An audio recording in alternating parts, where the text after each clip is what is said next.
I'd like to call to order the April Commissioner meeting. I'd like to join us as Commissioner Langley does the invocation and Commissioner Booth would do our pledge. If you will, please stand with us. Let us pray.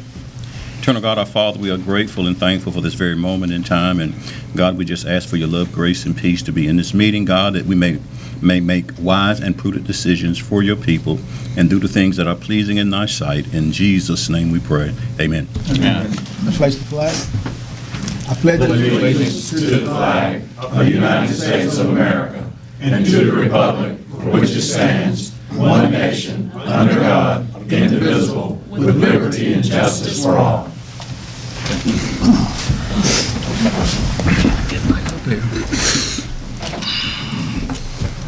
I'd like to ask also if anyone has a cell phone on here in the building, please either turn it off or please put it on silence if you would, please. I'd like to ask now, does any commissioner have a conflict of interest of anything that's on the disclosure statement tonight? Hearing none. Need a motion to approval of the agenda. So moved. Second. Ms. Hudson, all those in favor, raise your right hand. All opposed? You get that, Katie? I need a motion to go into public hearing. So moved. Second. All those in favor, please raise your right hand. Where's Jamie? Mr. Buck. Great, thank you. Good afternoon, Chair, Commissioners. How is everyone this afternoon? Good to see each and every one of you. The public hearing on the agenda this afternoon is for a proposed text amendment for the plat requirements for a special subdivision for an amendment to our subdivision ordinance. As you're aware, special subdivision currently is plats 2 to 3 lots, and the review of those subdivisions is done administratively. It does not go before planning board or come back before this board, so it's done by the administrative staff. Environmental health has run into a few issues where special subdivision plats have been approved by the planning folks, where it does not go before the planning board, but the administrative folks, and recorded with the Register of Deeds, but the lots have ended up not meeting the requirements of the health department. Okay, so what this text amendment will do is put language on the plat that basically states that the subdivision has gone before the health department for their review. They've signed off on it and agreed to it, or that the plat is not for development at this time. So the caveat reads, and what this would be doing is adding section 3.03.3 under signature blocks. Required certificates on the final plat for a special subdivision includes signature blocks for the surveyor, the subdivision administrator, and the review officer. The subdivision administrator shall verify that improvement permits for septic systems have been issued by environmental health for every lot in the special subdivision that is for development. Each lot that is not for development must be labeled not for development on the final plat. Okay, so what this text amendment would allow it to do is put that signature block on plats to that effect. And I'll be glad to answer any questions that you may have, basically amending the text of the subdivision ordinance to include this language. Any questions? Comments? We talked about this last month, and now we're going to do it, and that's a good thing. Certainly. And this item did go before the planning board at their March 12, 2019 meeting with full recommendation to this board.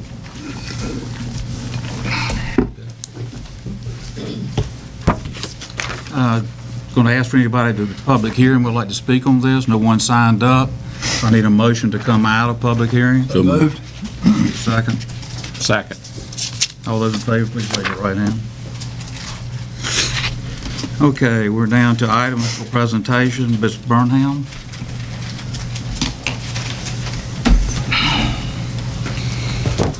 Hi, Hi, good evening. I am Jessica Burnham, and I now represent the Beaufort Hyde Partnership for Children. Many of you were familiar with Lisa Woolard. She has since retired. And in addition to myself, I am here with Melody Corprio, as well as Lori Leggett, and we're here to present 2 proclamations for you to sign this evening. The first being the Child Abuse Prevention Month. We would like for April to be recognized as Child Abuse Prevention here in Beaufort County. And that proclamation, I think, is in your packet as well. And that proclamation states, whereas children are vital to our state's future success, prosperity, and quality of life, as well as being our most valuable assets, whereas all children deserve to have safe, stable, nurturing homes and communities they need to foster for their healthy growth and development, whereas child abuse and neglect is a community responsibility affecting both the current and future quality of life to our community. Whereas communities that provide parents with the social support, knowledge of parenting and child development, and concrete resources that need to cope with stress and nurture their children ensure all children grow to their full potential. Whereas effective child abuse prevention strategies succeed because of partnerships created among citizens, human service agencies, schools, faith communities, healthcare providers, civic organizations, law enforcement agencies, and the business community. Now, therefore, be it resolved that the Beaufort County Board of Commissioners do hereby proclaim April as Child Abuse Prevention Month and call upon all citizens, community agencies, faith groups, medical facilities, other elected leaders, and businesses to increase their participation in our efforts to support families, thereby preventing child abuse and strengthening the community in Beaufort County. As we all know, this is a big issue for our community, and we would like to invite all of you to come out on Monday, April the 8th at DSS at 10 a.m. to plant a pinwheel in support of Prevent Child Abuse and Neglect Month. The second proclamation is for the Week of the Young Child. This is an annual event for the partnership. We've actually put this on downtown in Washington. There will be a parade full of activities for children. Children will actually have a parade route. We invite all of you to come out to support our children and our child care providers during this time. I actually have an invitation here that I'd like to pass out to you. And if Lori doesn't mind passing that out. This kind of gives a structure of the day, as well as on Thursday, April the 11th. If you're not able to come out, we ask that you wear blue in support of child abuse and prevention, as well as a Week of the Young Child. So she's going to pass those out to you for you to participate. And then if you'd like to volunteer, you're more than welcome to volunteer to contact our office. We have plenty of availability. But the second proclamation is to recognize the Week of the Young Child because children are vital for our community and they are our next generation. So that proclamation states whereas the Beaufort Hyde Partnership for Children and other local organizations in conjunction with the National Association for the Education of Young Children are celebrating the Week of the Young Child, which is going to be April 7th through 14th of 2019. And whereas these organizations are working to improve early learning opportunities, including early literacy programs that can provide a foundation of learning for children in Beaufort County, NC, and whereas child care providers, teachers, parents, and others who make a difference in the lives of young children in Beaufort County, NC deserves thanks and recognition. And whereas public policies that support early learning for all young children are critical to young families' futures, we, the Board of County Commissioners of Beaufort County, NC, do hereby proclaim April 7th through the 14th as the Week of the Young Child in Beaufort County, NC, and encourage all citizens to work to make good investments in early childhood. Again, we definitely would like to invite you guys to come out for that event. It's a lot of fun. Children do enjoy. And hey, Kona Ice is going to be there, so you'll get a free icy. I do want to thank you all for your time, and we appreciate this opportunity. And we ask that you make this official and accept both proclamations. So move. Second. All those in favor, raise your right hand. Thank you Jessica. so much. I believe we have Ms. Dingle here to talk about the 2020 census.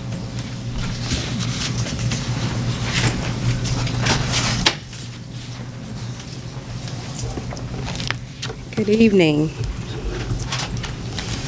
I'm Priscilla Dingle, North Carolina Partnership Specialist for the Department of Commerce, U.S. Census Bureau. And I'm here just to give you some information on the census. To put out a disclaimer, I was a university professor for 12 years, so I promise I won't give you a lecture. It won't be a lengthy lecture, okay? I'm also a PhD candidate. I promise I won't give you a lengthy information, okay? So I'm just going to go over some pertinent information with you. First of all, how many of you are familiar with the census? Okay, good, great. So it's that time again. It's that time again for the 2020 census. And I'm just going to give you some information on what we're doing, how we're preparing for the census, and hopefully at the end of this information, everybody will be involved and everybody will want to participate. For those of you that are familiar with the census, of course, you know the 2020 is coming up, so it's time for that next census. It's done every 10 years is when we do the census. And it's very important that we do the census. It's not something that North Carolina chose to do. It's mandated by the U.S. Constitution, so we have to do the 2020 census, and we have to do it every 10 years. It's very important that we do it because it has something to do with basically two words, power and money. So coming in Beaufort County, I already realized, okay, Beaufort County probably can use some more money in this county. At least I will hope so. I will hope that's on everybody's agenda. And that's basically what the census basically is all about. It's about power and money. $675 billion in federal money comes in the United States based on the census. Now, when I say it's about power and money, it's not money that's just given out, it's just freely given out. The census has to be taken. Everyone has to be counted in every county, every city. Everybody has to be counted. And it's very important that everyone is counted, everyone is reached with the census, because this is how counties get their monies. This is how hospitals and schools and buildings and the roads, this is how we get our money based on the information that is given or that is taken by the census. So that's why it's very important. So therefore, not only are the politicians and the government officials, they're not the only one that's has to participate or want to push this. We need everybody in the community to collaborate. We need all businesses. We need all organizations. We need the school system. We need the government officials, the county, the city officials.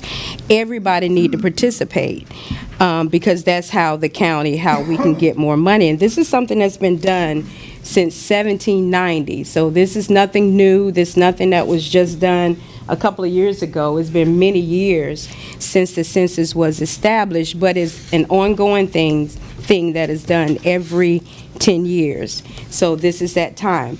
So what we're doing at the Census Bureau, the Department of Commerce, we're going to every county. I represent 11 counties throughout North Carolina, and what we're doing, we're going to each county to give out the information, to basically engage everyone and to motivate you, hopefully, to want to participate. We all want to see funding come into our counties. We all want to see funding come into our communities. We all want to see where, anytime you see buildings go up and anytime you see playgrounds done in communities, that's done based on census information. Believe it or not, it's done based on information that was done by the census. So we want to make sure that everybody in every county is counted. Everybody in every city is counted. Everyone needs to be counted as far as the census is concerned. And I'm just going to give you some information just to show you the importance of it. I can't stress that even the more, the importance of participating and getting everybody involved. As I said, it's done every 10 years, and it's in the Constitution. If you look up the Constitution today, you'll see where the census is in there. It's in the Constitution, so it's a mandate that is done. $675 billion in the U.S., that's a lot of money to be distributed throughout counties and throughout cities in North Carolina or throughout the United States. That's a lot of money to be distributed. So we want to make sure we get our fair share. And I'm sure Beaufort County wants to make sure that you get your fair share as well. So we want to make sure that is done. But it's only done if the census information is in. It's only done based on how many, the populations that are counted. Everybody need to be counted. Everybody need to be counted. And I'll go over that further. But I just want to show you how it can benefit certain areas.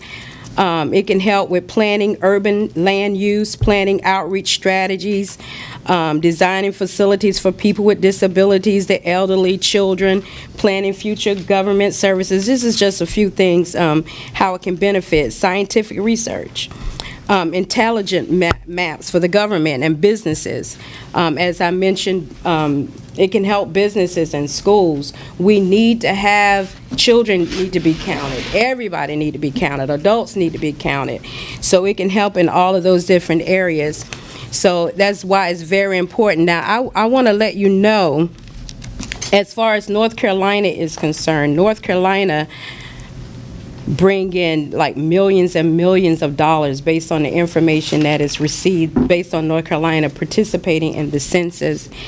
And if everyone is not counted, those that are not counted in North Carolina, those that are not, when I say North Carolina, that's the whole state, that's Beaufort County, that's all the counties that's in North Carolina. But those people that are not counted, we will lose $1,623. That's a lot of money to lose. When you add that up, say for instance, you had hundreds of thousands of people that were not counted, you do the multiplication, that's a lot of money that the state will lose. That's a lot of money that the county would lose. So that's per person that does not participate in the census. So that's why it's very important that it is done. Now, what I did before I left, what I like to do, normally I do a presentation, and thank you, Katie, so much.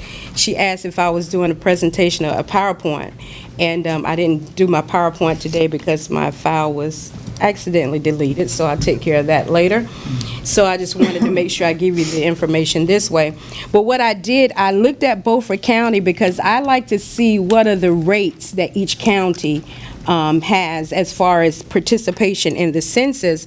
And when I looked at Beaufort County, and I'm going to have this information for you at the end of the presentation, I'll give it to you. I don't like to give it out in the beginning because if you like me, I flip through information while I'm listening to the presenter.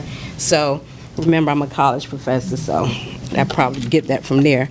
But I want to show you just how much this county participated in the 2000 census, and this is what we call the response rate.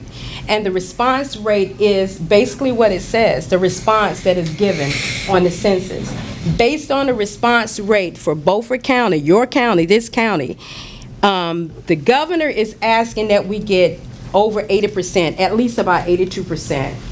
That's the response we want to get. That's the kind of participation we want to get. We get over 80%, we're in there like swimwear. We're doing very, very well if we get over 80%. Based on the information I gathered for Beaufort County in the 2000 census, you all were at 63%. 63%. In 2000. In 2010, you came up a lot. You did an excellent job. Oh, we'll say a great job. Maybe not excellent, but a great job. But you went from 63% to 78%. Now remember, we're trying to get 80% or more. So you did a great job. You can give yourselves a hand on that. You did a great job. And that's the response rate. So that's the amount of, when I say 78%, 78% of the constituents here in this county participated in the census. That's 2010. And now that we're going for the 2020 census, you did very well. You did very well from 2010. You did a great job. But we want to go up just a little bit higher. And we want to go up a little bit higher and let's get to that 80% range. We're almost there. Just a little bit we need to do, but we're going to get there. We can get there if everybody participates. Everyone has to participate. So you did very well. Some of the areas as far as the participation and making sure we reach all of the areas, making sure we reach, and again, I'm going to give you this information before I leave, but making sure that we reach all of the areas. What they have is called a hard to count area. We call it HTC. That's the abbreviations we use at the Department of Commerce. And those hard to count areas are basically what it says. Those are areas that in the community where the population is hard to count. One of the hard to count areas are the homeless. We have to make sure that in this county, I don't know if you have that problem here, but in this county, thank you, in this county, we need to make sure they are counted. Why? Because they are U.S. citizens. They are people. Yeah, they are people. So they need to be counted. So we noticed, based on the 2010 census information, we noticed that we missed a lot of these people. Excuse me. If you walk away from the mic, the people who watch it on television, they're not going to hear what you're saying. Oh, I'm sorry. I didn't know I was on television, but thank you. Thank you so much. Maybe you probably should have told me that. I should have. Okay, but thank you. But that information, we realized in the 2010 census that there were a lot of that population were missed. They were not counted. So that's one area we have to work on, not just here in Beaufort County, but all of the counties and throughout the state of North Carolina. We need to make sure we reach that population. We need to make sure that every homeless person is counted. How can we do that? We have our soup kitchens. We have our food pantries. And I'm not sure what you may have here. If you have a shelter here, what have you, that's how we can reach that population. So we have to make sure that they are reached. They are people. They have to be counted. Another HTC, a hard to count population, we have the veterans. I'm not sure if you have that problem here. I live in Onslow County, military town, Camp Lejeune. That's how Jacksonville is known, Camp Lejeune. Okay, veterans are throughout the United States. They have to be counted. That's a hard to count population. So we have to reach that population.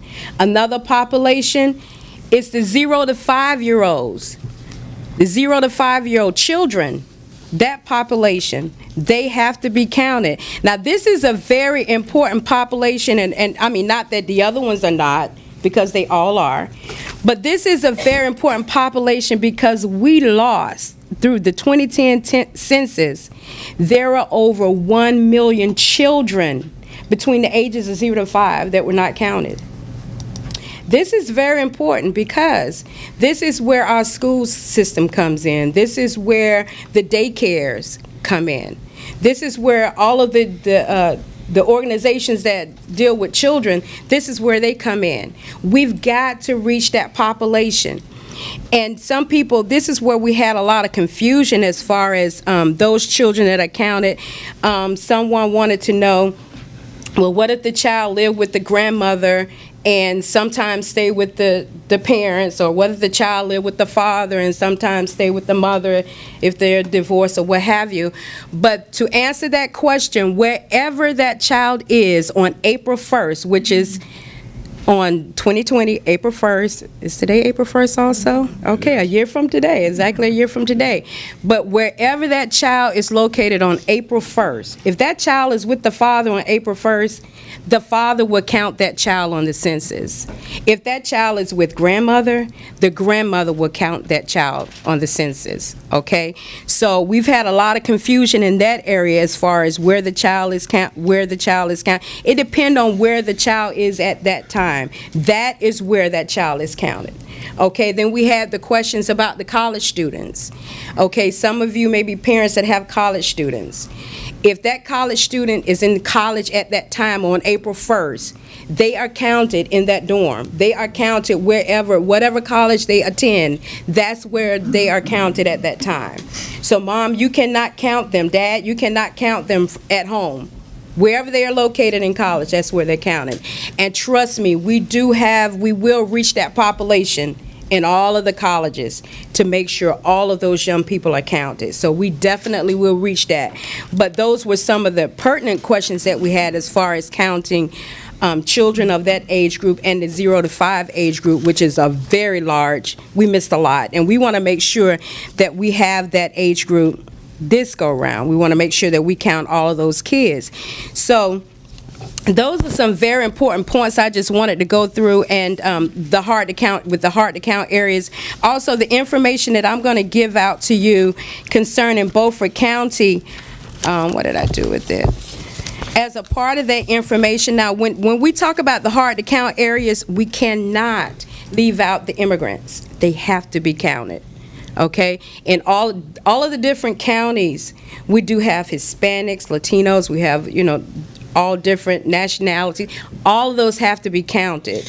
And the way that we do that, one of the ways that we can make sure that we don't miss that population, many times there's an organization that they're a part of. We can, meet with the leader, or there's a faith-based organization that they're a part of that we can meet with the leaders just to make sure that we capture that particular, make sure we capture everybody.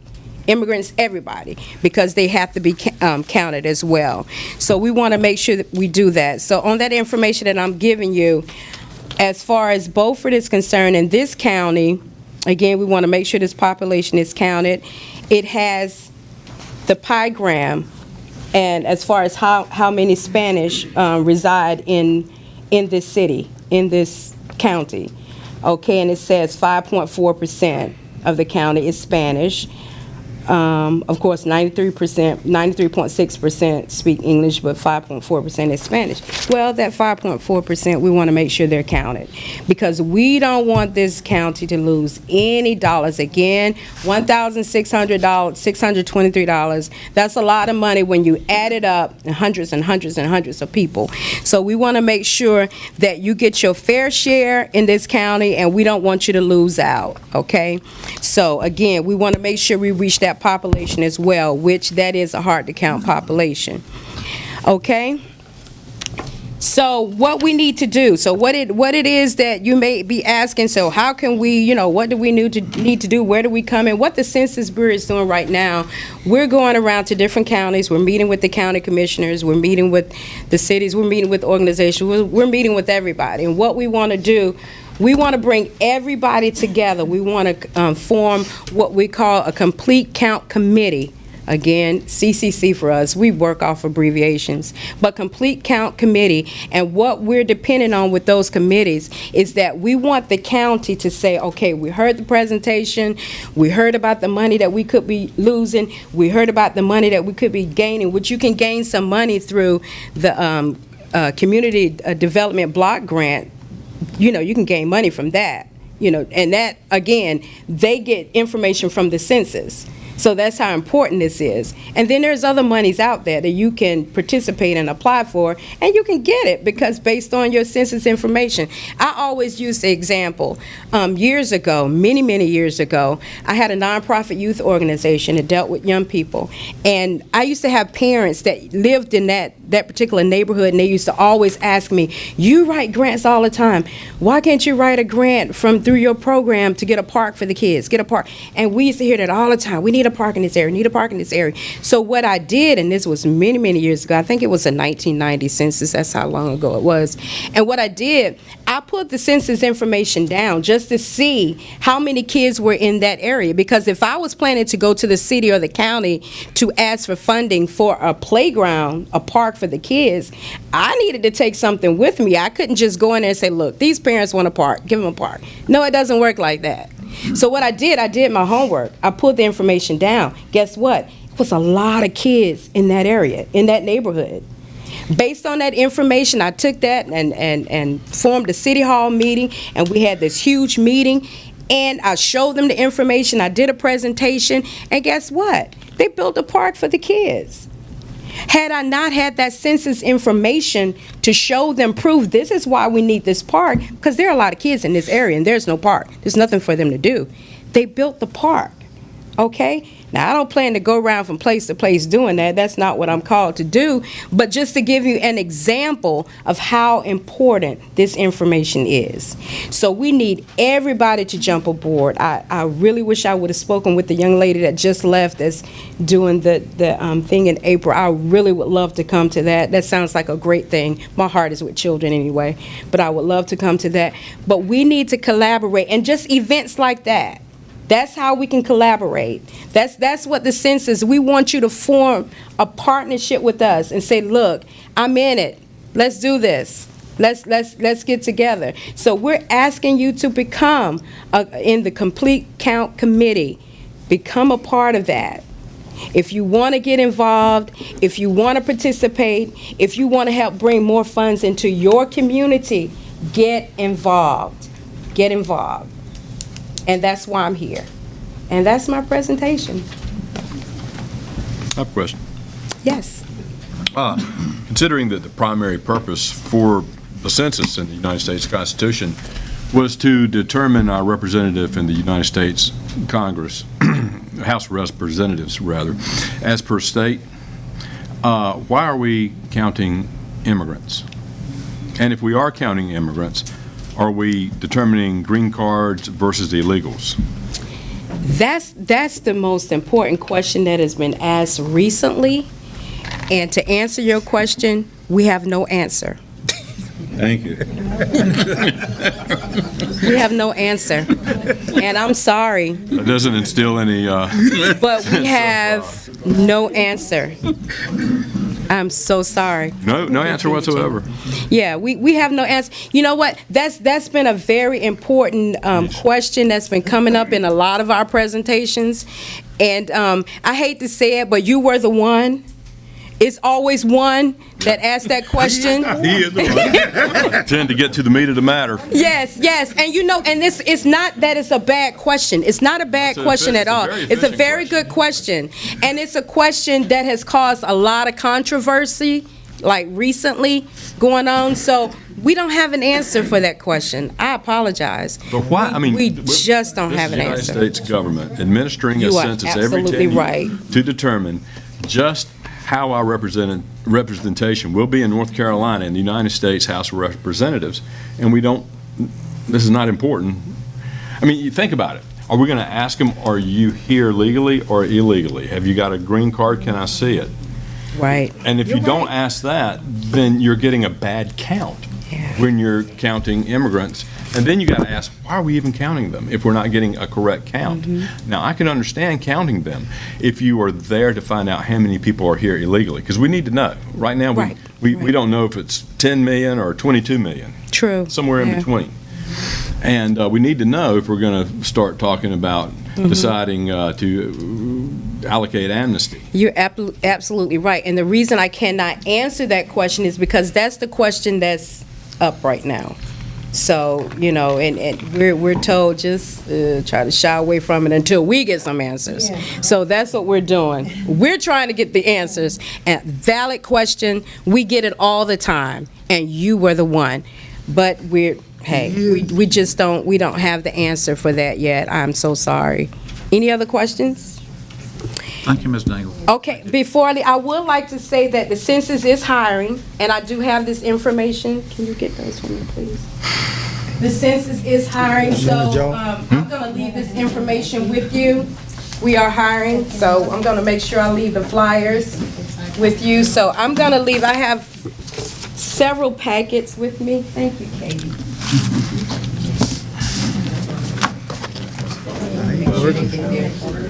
I ain't working. Stan, you need to work with him so you can find out your answers. What? It's a census worker. But you need to work with him to find out your answers. I'm afraid I wouldn't ask the question.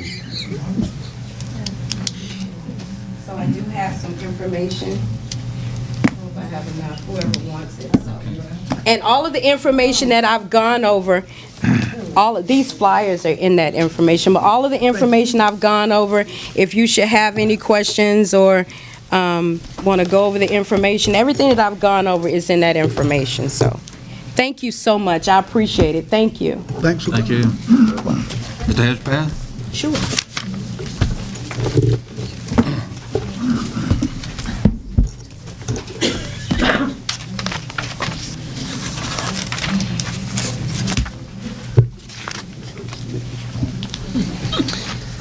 Mr. Chairman and Board, thank you for allowing me to present to you today.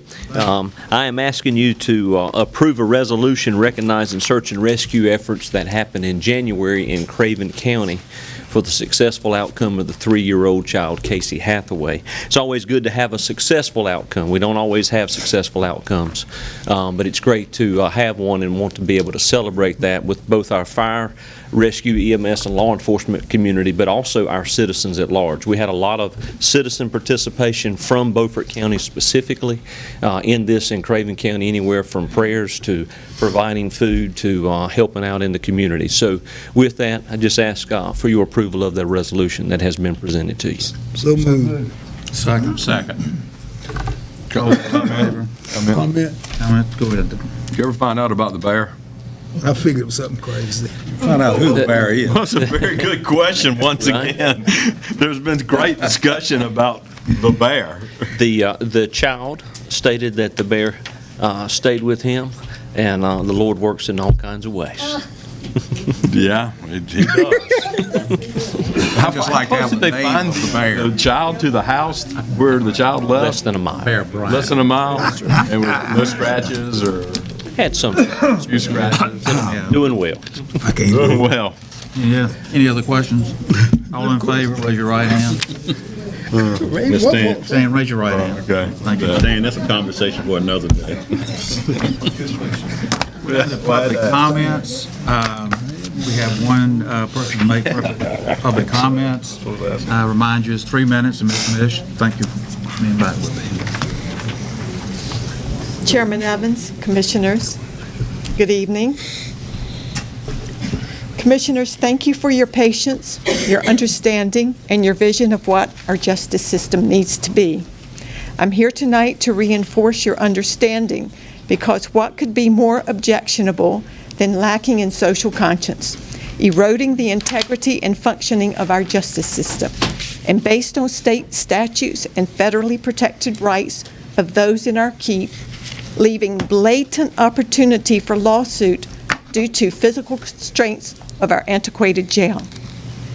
Due to these current physical constraints, state rules, statutes, and for rights for the human beings in our jail, we will never be in ADA compliance. We will never be in compliance with our medical room. We will never be in compliance as we are unable to properly separate inmates based on need. And we will never be in compliance with rights for visitation based on security, safety, and ADA standards.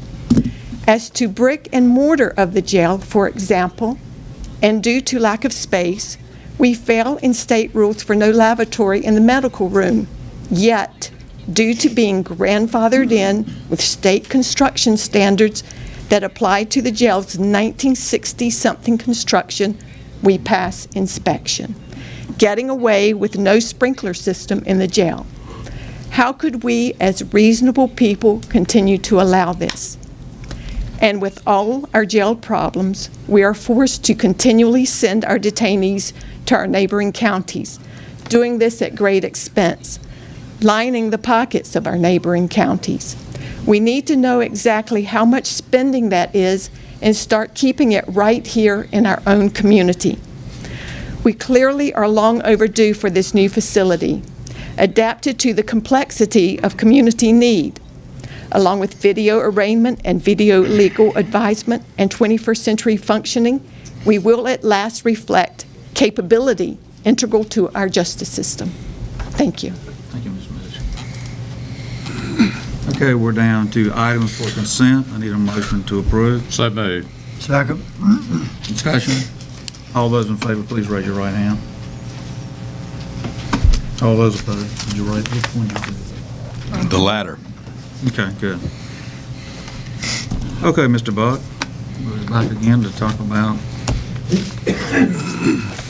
the text amendment.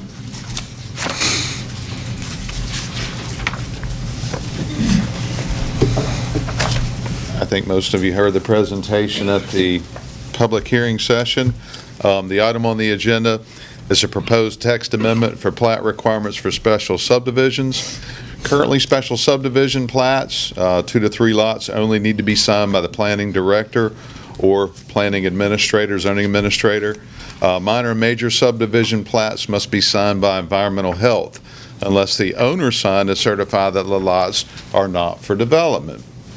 Environmental health has run into a few issues where special subdivision plats have been approved by planning and recorded with the Register of Deeds, but the lots ended up not meeting septic requirements when the owners came in to get permits. We want to avoid that.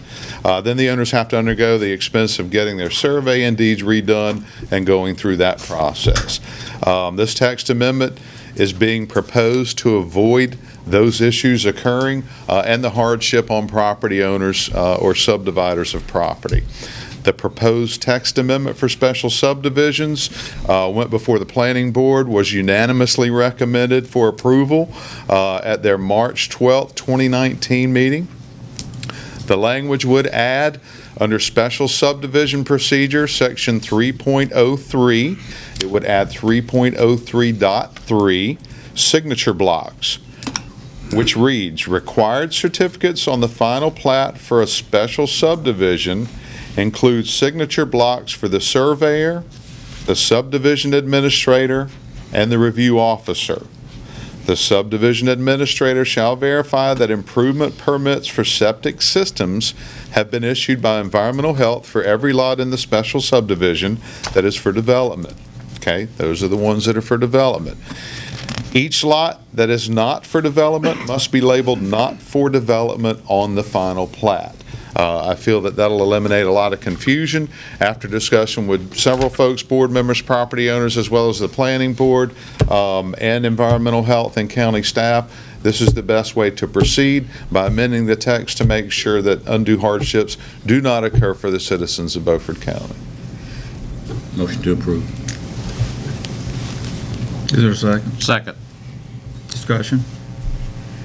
All those in favor, please raise your right hand. All opposed? And Mr. Buck, you want to talk about review officer? Sure. At this time, as you're aware, staff has been working with planning staff at the Mideast Commission, Ms. Jamie Heath. Unfortunately, Ms. Jamie Heath is no longer with the Mideast Commission, but we do have on staff Ms. Nola Roberts. Hello. And at this time, we're requesting that this board appoint Ms. Nola Roberts as review officer so that she can go through the education process to be the review officer and take the place of Ms. Jamie Heath for that position in the county. So moved. So moved. Beat you. You got to move. You want a second? I'll second. Okay. Discussion? All in favor, raise your right hand, please. 7-0. It'll take just another 2 minutes. Go ahead. And one thing that I would like to do is invite each and every one of you to the Mideast Commission Annual Banquet coming up in the next 2 weeks. It's going to be located at Sunset Stables. It's going to be April the 18th, Thursday night, at 2082 Winslow Road, Robertsonville, North Carolina. Each of you should receive an invitation for this. I want to make sure to see each and every one of you. Thank you. Thank you. Thank you. Done good, bro. Done good. Are we good on that? Mr. Parker, would you like to talk about equalization? Mr. Chairman, boy, it seems like we just talked about equalization. Here I am again in a year. We're trying to get some dates set up. I proposed some dates that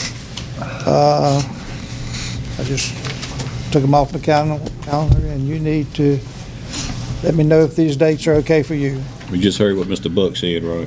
The 18th. Yes, I did. You cut right into my dates.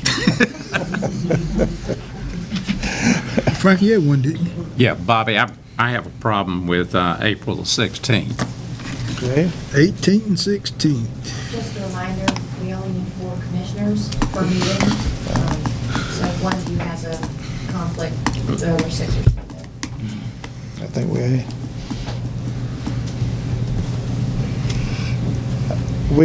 going to be gone the 23rd. That's the Farragut Conference, and we'll be gone 23rd, 4th, and 5th. That's the NCPTS camera conference, and we will be there.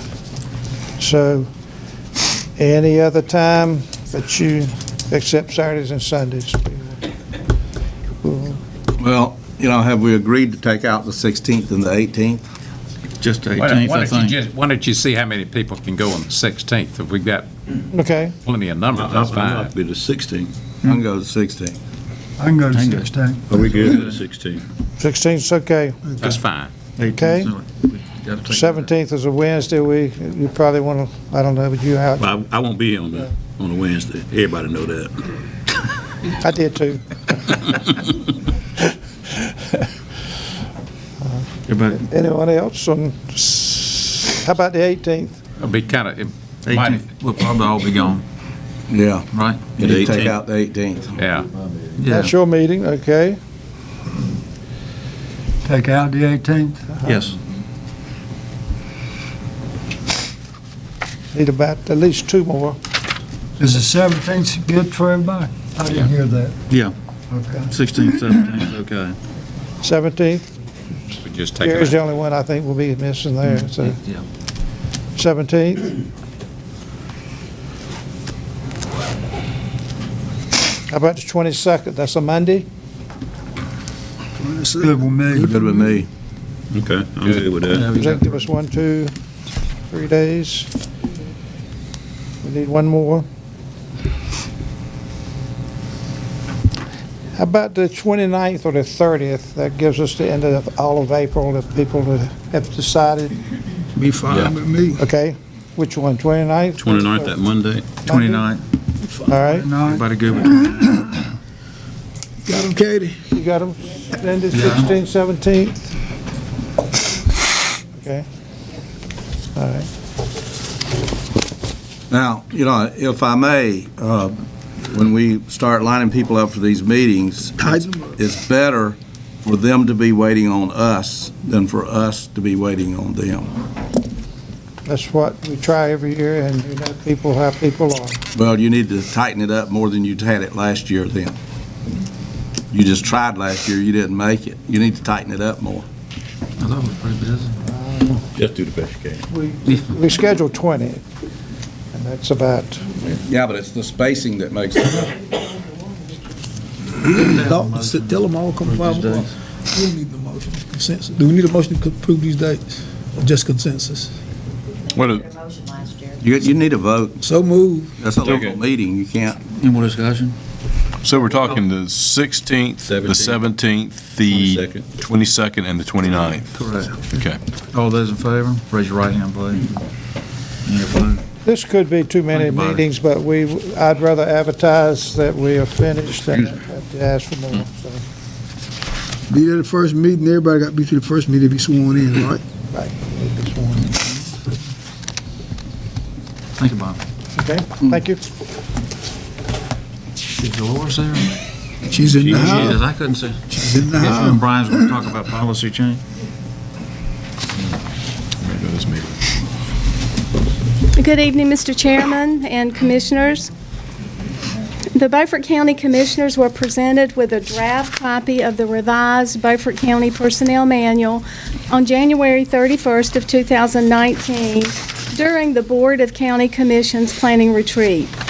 A presentation was made by Dolores Kreisman, Human Resource Manager, to explain the revision process and any recommended policy changes. Copies were distributed in order to give the board time to review the revisions and present questions or concerns to the county manager and/or the human resource manager prior to approval. The Beaufort County Personnel Manual had not been revised since May of 2005. The revised manual has been updated to ensure compliance with federal and state employment law. The recommendation is for board approval of the revised personnel manual for Beaufort County. So moved. Second. Second. Any discussion? All those in favor, please raise your right hand. All those opposed? We're on a No roll discussion. tonight. Thank you, Dolores. Thank you.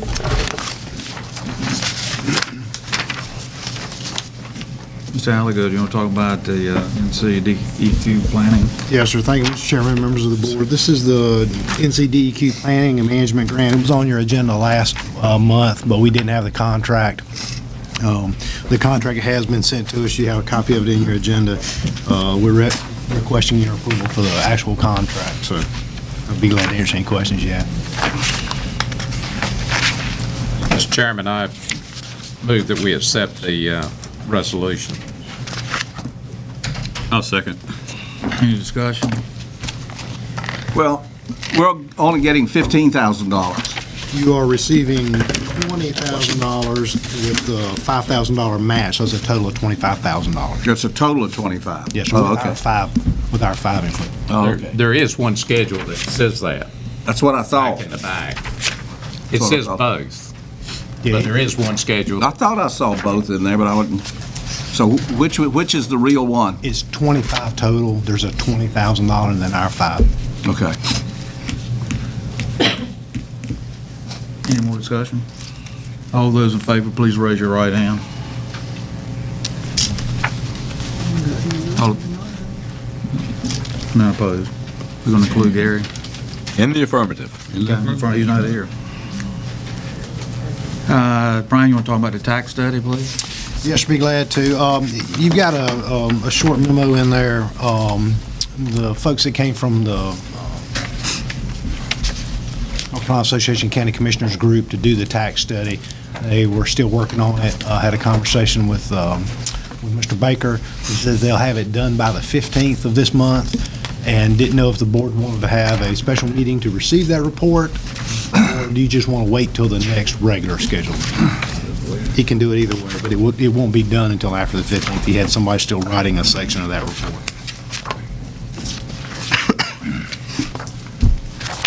I say just wait.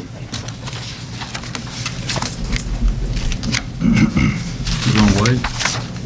Do it at the regular meeting. When you say wait, you mean? Yes. Next Yes. regular meeting. Yeah, I don't have a problem with that. Do we have a second? Did you second that? Yeah, I did. Okay. Okay. All those in favor, please raise your right hand.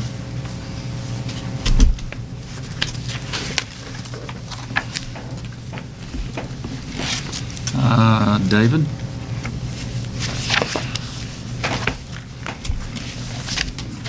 You may all be aware that we had an individual who had an offer pending on a piece of county property. It was determined from the newspaper that, and from our tax office, that there was over $6,000 apparently on 44 properties, I am told, that in back taxes that had not been paid. My understanding is that he has come forward and entered into a payment plan, has made a fairly substantial down payment, and has a payment plan to pay those taxes by June 1st. This was a little confusing in that he had the high bid, which you approved at the last meeting, and I'm further told that bid was upset during the 10-day period after it was advertised. I believe that's correct, Katie, is that right? Yes, sir. And then that then would be before you, but this same individual came forward and upset that bid during the 10-day period. So he has the current high bid, has now been advertised. It seems to me I guess you're being asked now to approve that bid, his current bid. We still have the matter of the back taxes being owed. And as I see it, I think it's up to you whether you want to approve his bid. You still have to execute a deed that I would prepare, and we could, in theory, hold that deed until it's paid. But I would just encourage you to give him to June the 1st to make those payments, and that we not take any action beyond approving his bid if you're so inclined tonight, and that we don't deed the property before June the 1st. I got a question.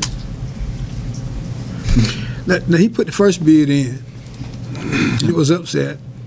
then he went back and done it again. Has his 10 days expired? Yes. Yes. So we've complied with the statute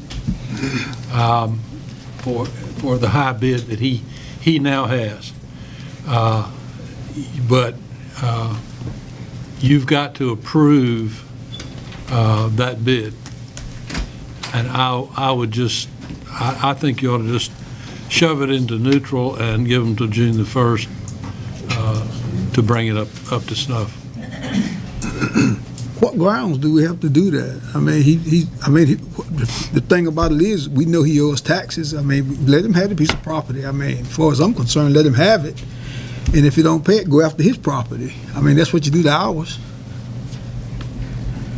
That's up to you. Yeah. I'd wait.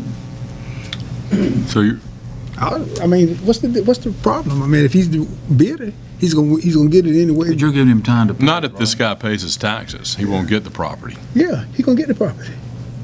Is it the same guy that's bidding that owes money?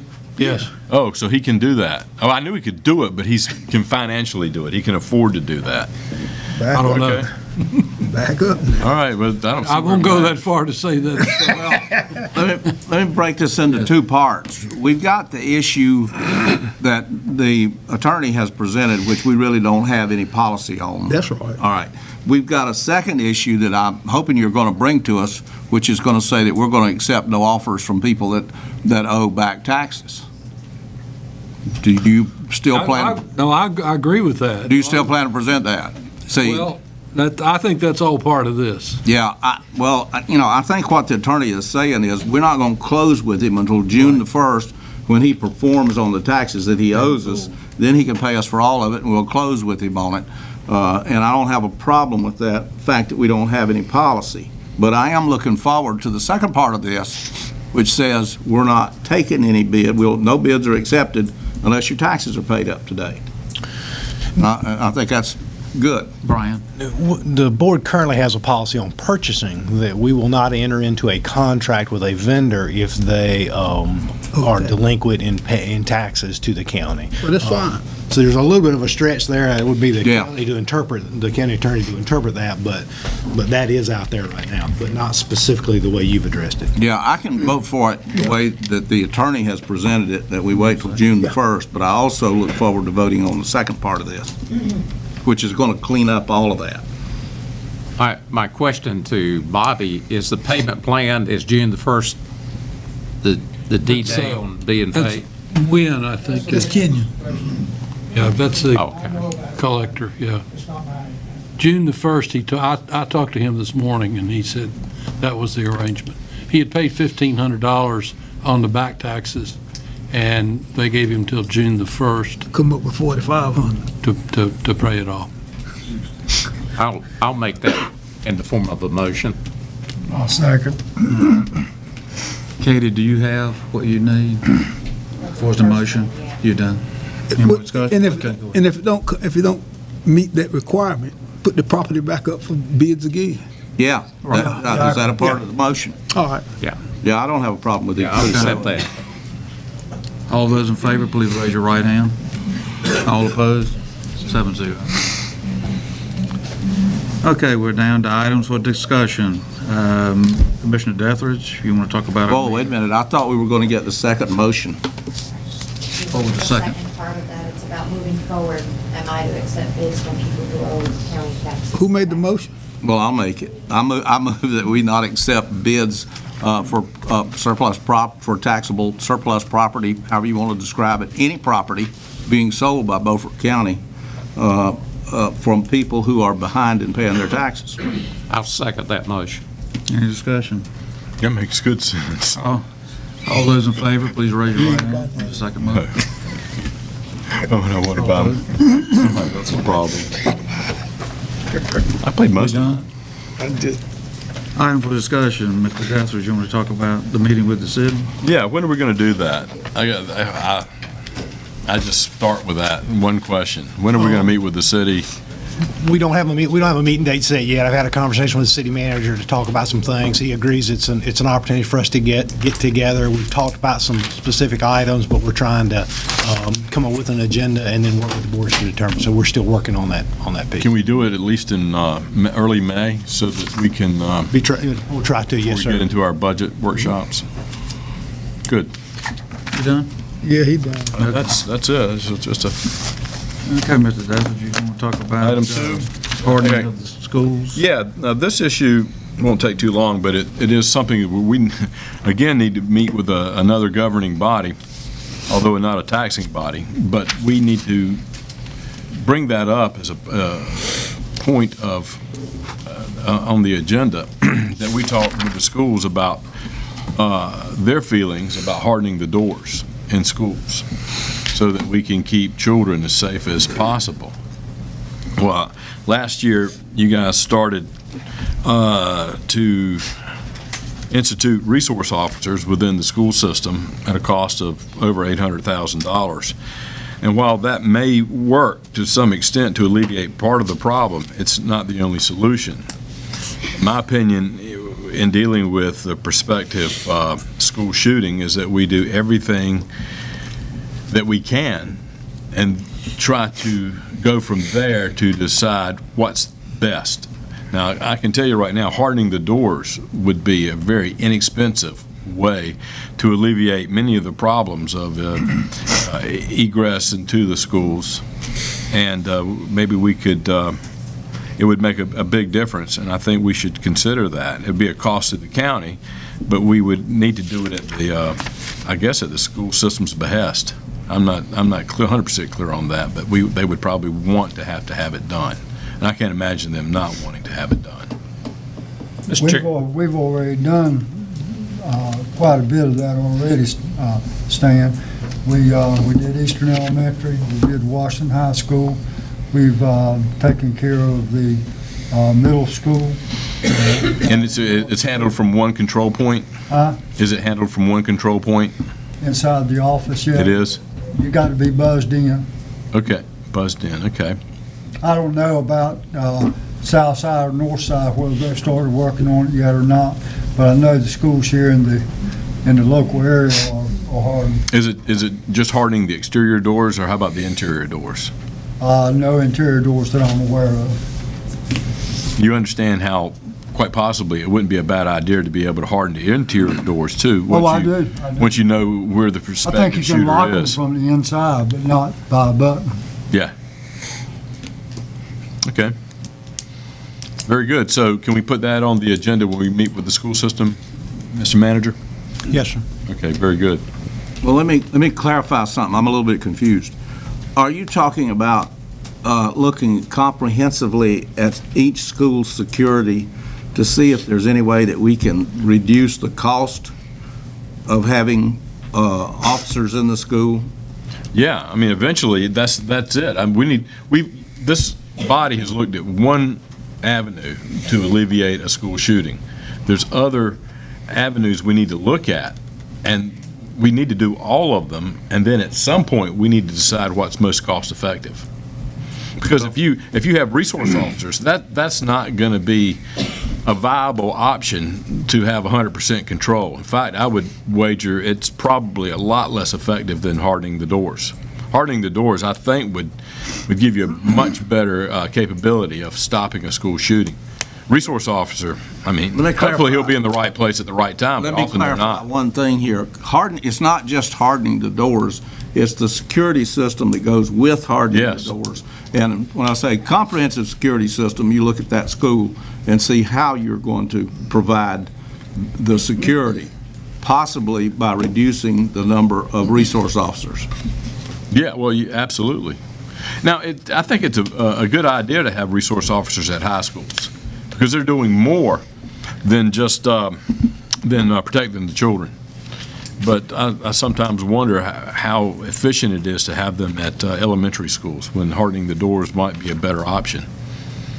Of course, we You guys don't want to talk about this, but I think at some point we ought to talk about arming certain personnel with That's where you're heading with it. Go Yeah, ahead. eventually, Yeah, I figured. we're going to get to that. And Commissioner Dethers, I do agree with you about hardening the doors, but I will tell you what I saw in the old Bruce Lee movie, when the guy got in his face and did karate and shattered the board, and he said, boards don't hit back. And so basically what I'm saying to you is, a door is just a door. Yes, exactly When you right. have a professional officer inside that school who is trained to take care of business, that makes it work, not just a door. And as far as I'm concerned, if you want to harden the doors, wonderful, but you do not need to take those officers out of those schools. Well, but you do agree we need to do everything we can Yes. do right Yes, now? I do agree with that. Good. Let's work from that right now. Move on from that later.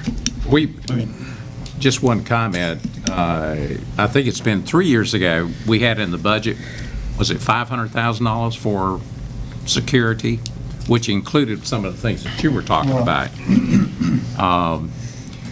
But during the budget process, when we meet with them, that's when they talk about their capital budget, and they've got in there every year, they have security measures in there, so. Well, and that's good, but I can tell you from my dealings with the school system, they're stretched pretty thin. So that might be the one thing they drop. What we need to do is let them know that money will be there from the county, because we care too. And I think we might be able to get this done quicker.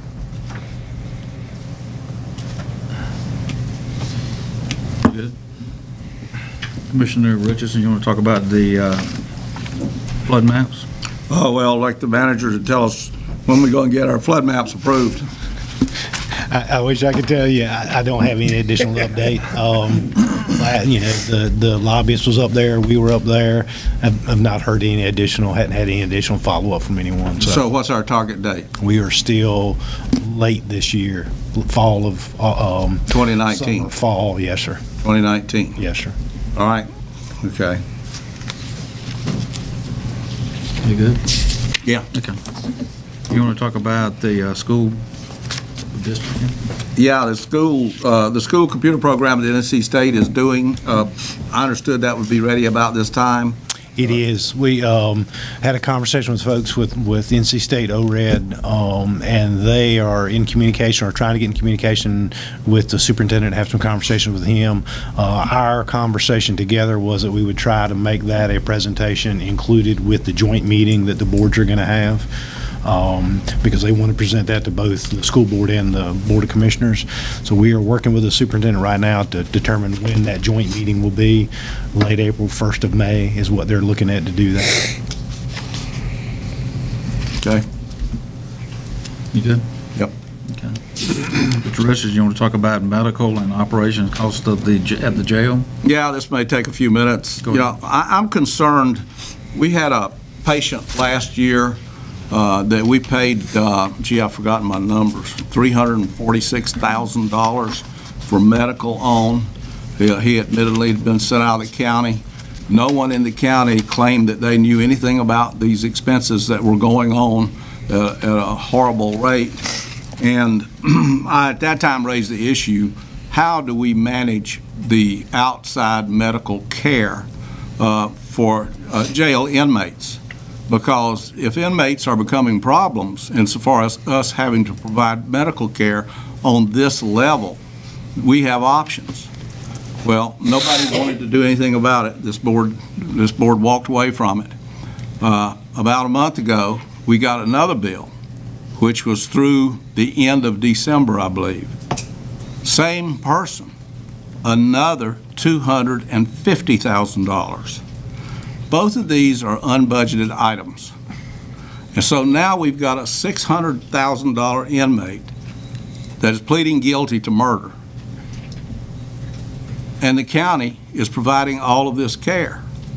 And we're sitting in here arguing over nickels and dimes when money is running out the door in windows, sheets of it, in a torrent. Now, that bill was just through January. So we could have another $200,000 or so out there in medical care for this same person to bring this up to date. Now, once the DA was notified of this, and I talked to him too, Brian, he immediately, within like 6 or 7 days, he put a stop to it. He had options. Now, where I'm from, this is called the no management system. The taxpayers have got plenty of money, we just keep dumping the money.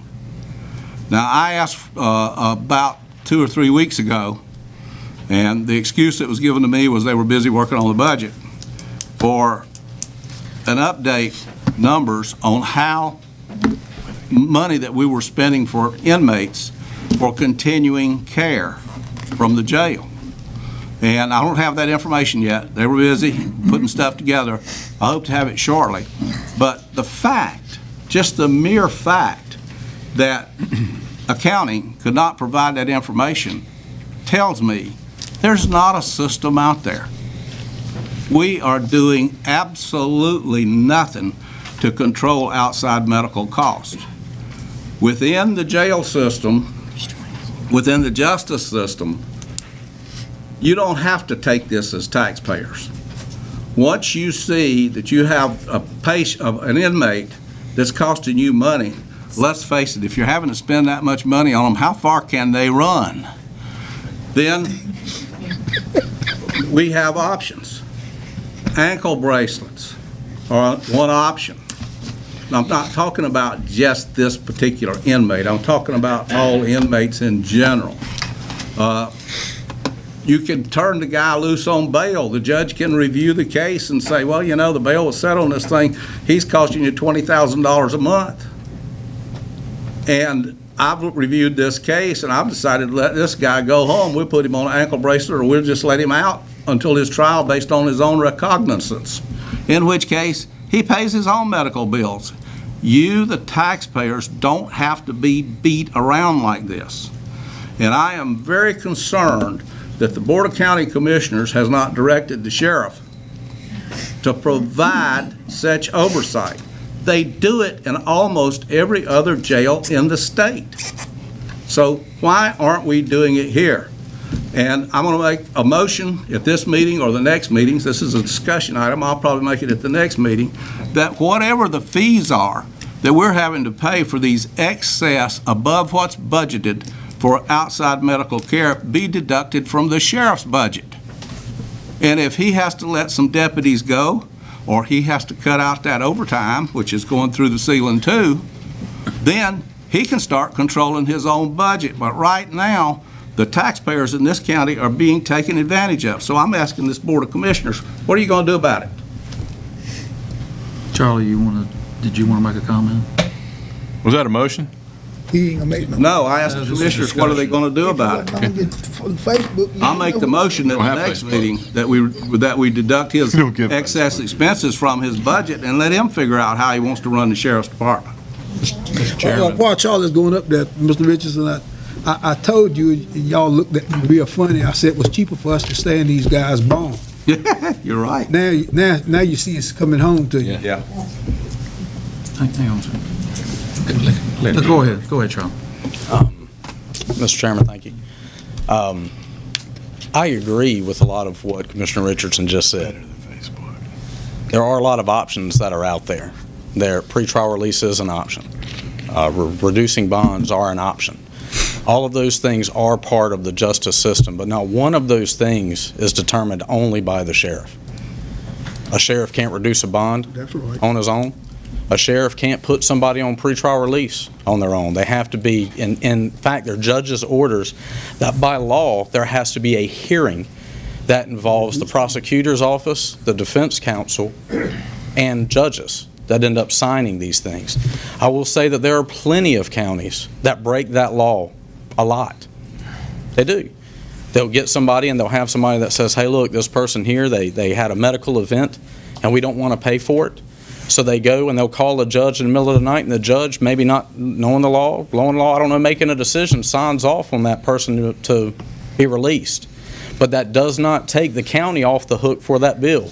There's case law after case law after case law that says that not only does it put the county back on the hook for paying the bill, but then you're also put on the hook and civil liability for trying to skirt the system that's put in there by law.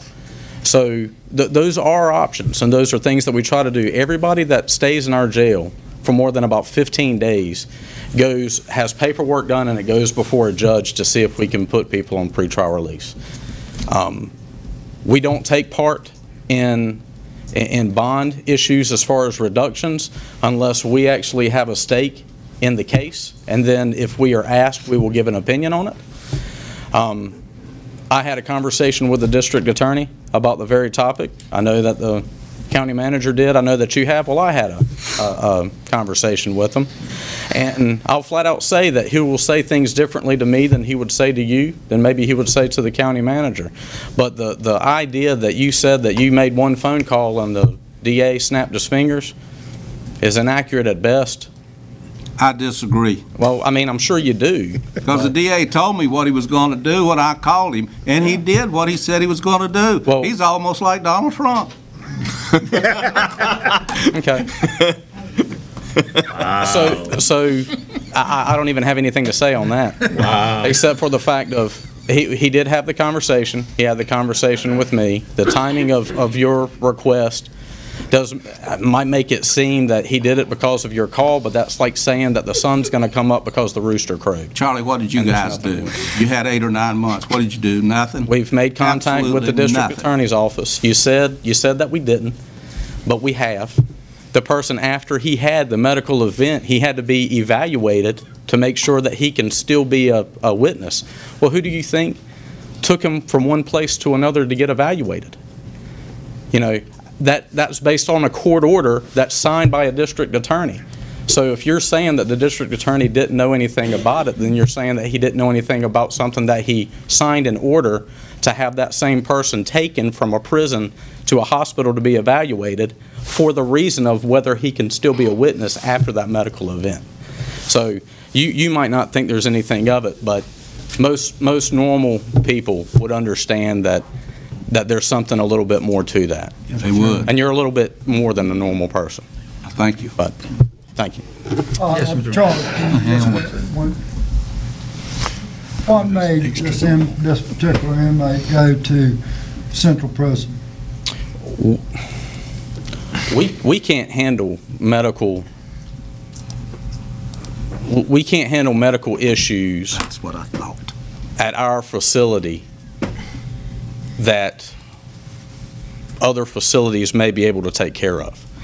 So as soon as we have an inmate that gets to the point where they are going to have to consistently be seen by medical staff, whether it's at a hospital or outpatient, then we have to farm them out to either the Department of Adult Corrections, who has medical facilities at their facility, or other county facilities or regional facilities that have the capability of taking care of those medical issues. Our issues that we deal with medical, when it's found out, we get them the resource that we possibly can as timely as possible.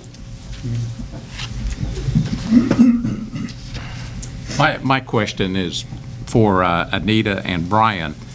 The stopgap insurance that we purchased, does that cover the second? It does. There was a stopgap insurance policy that's through the North Carolina Sheriff's Association that covers incidents like that. So the second piece is covered, and they're currently filling out the paperwork to get that reimbursed. It's a payable, and then you get reimbursed by the insurance company. What is the deductible or the? Charlie just said it was $25,000. Anything above 25? Yes, the trigger would be $25,000. Okay. There's a deductible of $25,000, but anything up to, including, I want to say it's $400,000, will be taken care of by the stopgap after the deductible as a reimbursement. And it's my understanding, and Charlie can clarify that, is that when an inmate leaves the custody of the sheriff's office and is sent to Central Prison, then they essentially become their ward. They are responsible. If something happens to that inmate, they immediately take care of that inmate and don't call the sheriff's office and ask for permission to do that, because they are in their custody and their control. Exactly what the sheriff's office would do if they were in their custody and control. So not speaking for Charlie, but they don't make a phone call to us to say, can we help this patient? They do what they have to do at the time to medically treat that patient, and then we find out about it. The inmate in question, Charlie, he wasn't sick when you was arrested, was he? So you don't have no way of telling when somebody gonna get sick, do you? I'm just wondering, I mean. Mr. Chairman. Yes. 2 or 3 things here. Number one, if you think you're going to incur a $500,000 bill every year, and somebody else is going to pay all of it, $25, you're going to pay some crummy insurance premium, you're in la-la land. Because insurance companies base this on history. And if you think your insurance rates are not going to go up to the point you can't afford insurance, you need to wake up and get in the real world. We're talking about solving a problem here. We're not talking about running the giant excuse machine, because that's what everybody's been doing in here so far. What are we going to do to supervise the cost of outside medical care in our jail system so it doesn't break the county? Now, I know for a fact that there are a lot of counties that have a system for doing this. Okay, and I'll tell you something real simple. You can say they are in charge of it in Raleigh and they can do whatever they want to. What's wrong with somebody in the jail calling these places every week and say, who's getting medical care that you have of ours? It's called management. It's magic, and it really works. We have no management from this side, or the sheriff, and you are paying the bills. So what are we going to do? What do you suggest we do, Mr. Richardson? All right, let's appoint the appoint- manager. Let's appoint, seems like I'm smarter than the rest of you. Tell me, what do you I'm suggest? not dumb enough to keep paying these Thank you, bills. Lord. Please. Let's appoint a 3-person committee of commissioners to look into this. What are the jails or counties that work in the system the greatest? You said you've spoke with one. Can you Well, give Pitt us a County list? does. Almost every jail that's got more than 100 prisoners has got a system to take care of these things. They screen it. Some jails have people that are hired to do nothing but get people out of jail, believe it or not. Oh, lawyers. Now, let's go back to my suggestion. You asked for my suggestion. Yes, I want to hear it. Let's appoint a 3-person committee to look into this.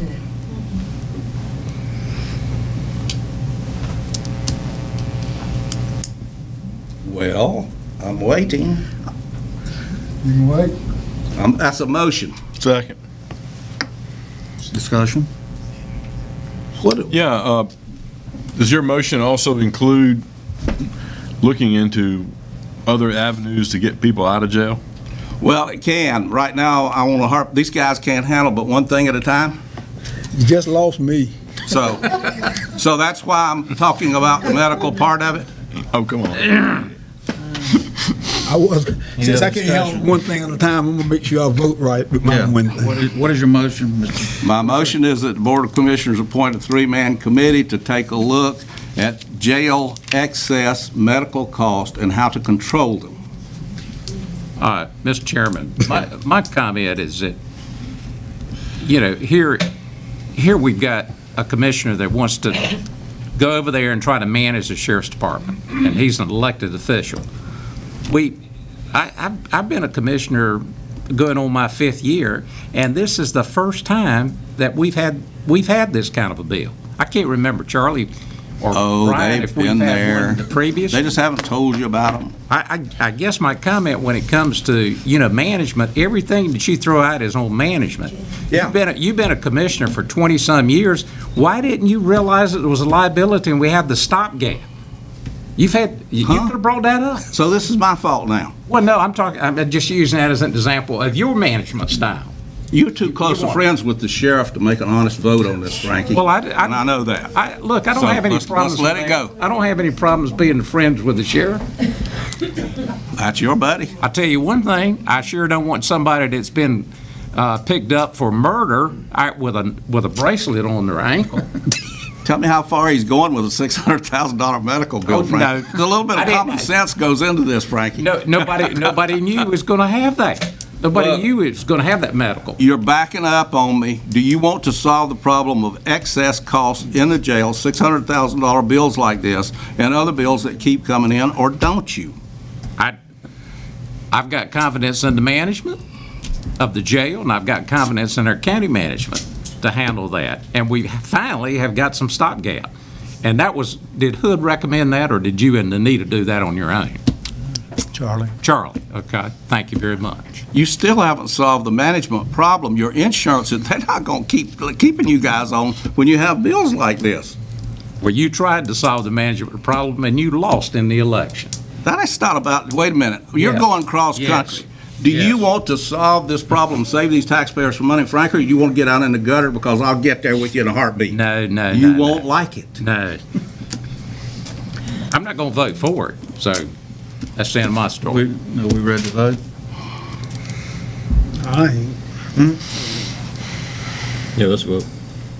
All those in favor of Hood's recommendation to set up a 3-man, please raise your right hand. All those opposed? Fails. Okay, Hood, you want to talk about jail cells not being used? You know, I don't think, this is on this subject, it's not on the last subject. There must be commissioner meetings that I don't go to, that I don't even know about. Because this jail thing popped up where half of the jail has been shut down because of the cells that needed repair of both computerware and hardware. And it came up all of a sudden with no notice. And there's all kinds of stories out there that everybody in the county has known that this has needed repairing for the last 15 years, but nobody's done anything about it. And I am concerned. There was a memorandum written by the chief deputy last week. We've had meetings beginning in January, and we've had meetings in February, well, really at the end of January, February, and part of March. And I don't think all the cards have been put on the table with what's going on here, because now I'm finding out that this problem started out with a meeting with you, the manager, in the middle of January, that we were shutting down half of the jail. Nobody told the commissioners about it. But there's one thing in there that you need to know. A few of the commissioners were talked to. So I guess the rest of us didn't need to know about what was really going on in the jail. Because after the budget presentation, at the end of, when was that, January? Whenever the budget presentation was made, I started digging around in it. And I found out that we had 2 blocks in the jail had been shut down, claiming that they couldn't be repaired. And I've asked one question now for 6 weeks. Who did you call and when did you call them to repair the jail cells? And I still don't have an answer. Some people were called, but they gave out $800,000 prices, but nobody has been asked to isolate one of these jail cell blocks and see if the repairs can be made. Now, I'm on board with what's over there is archaic insofar as the mechanical part of the doors, and it is archaic insofar as the computer system that provides the security. I'm on board with replacing that as a repair item. I am not on board with the slow trip process that we're taking with an RFP and all of this stuff in order to do this. So one of the things that I wonder is, why can't we just take one cell block and have somebody look at it and assess it and say, this is what it's going to cost to get these things going temporarily until you can do a permanent fix. We're spending $2,500 a day. We're spending $675,000 this year of excess expense keeping prisoners out of county simply because we won't repair some jail cells until we can get a permanent fix on the system. Now, you know, we're back to management, guys. That's what we're elected to do. Look after the county's money. And we hire a manager to help us do that. But already we've got the $600,000 man. We got $675,000 this year going on where we're keeping prisoners out of county. And we've got a long, drawn-out process in the jail for what I call normal repairs. So I'm concerned that this is going on. I'm also concerned that I haven't been informed about what's going on.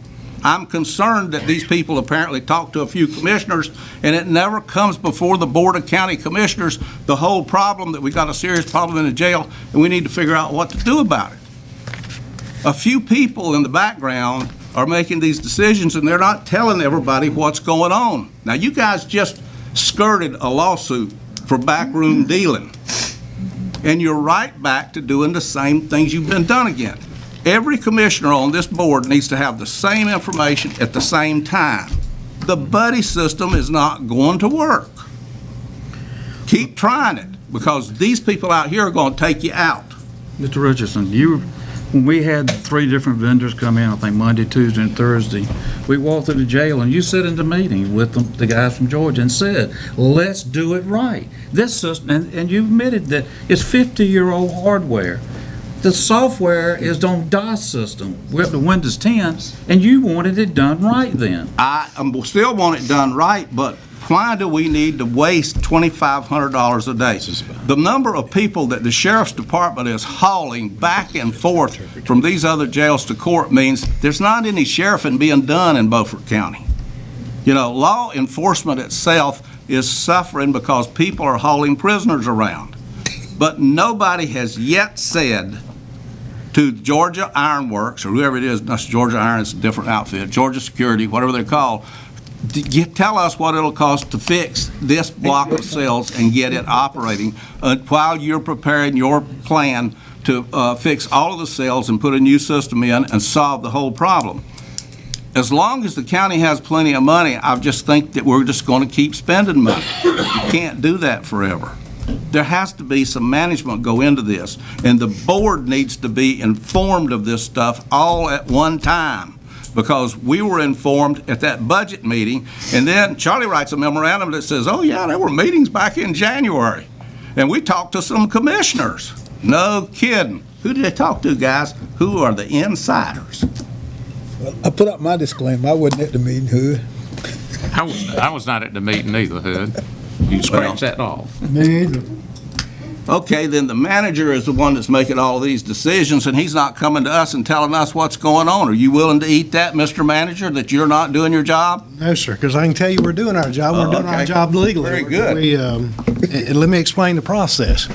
Take a break. General statutes require that if you're going to do a project that costs more than $500,000 in construction, you are required to do it in a formal bid notice.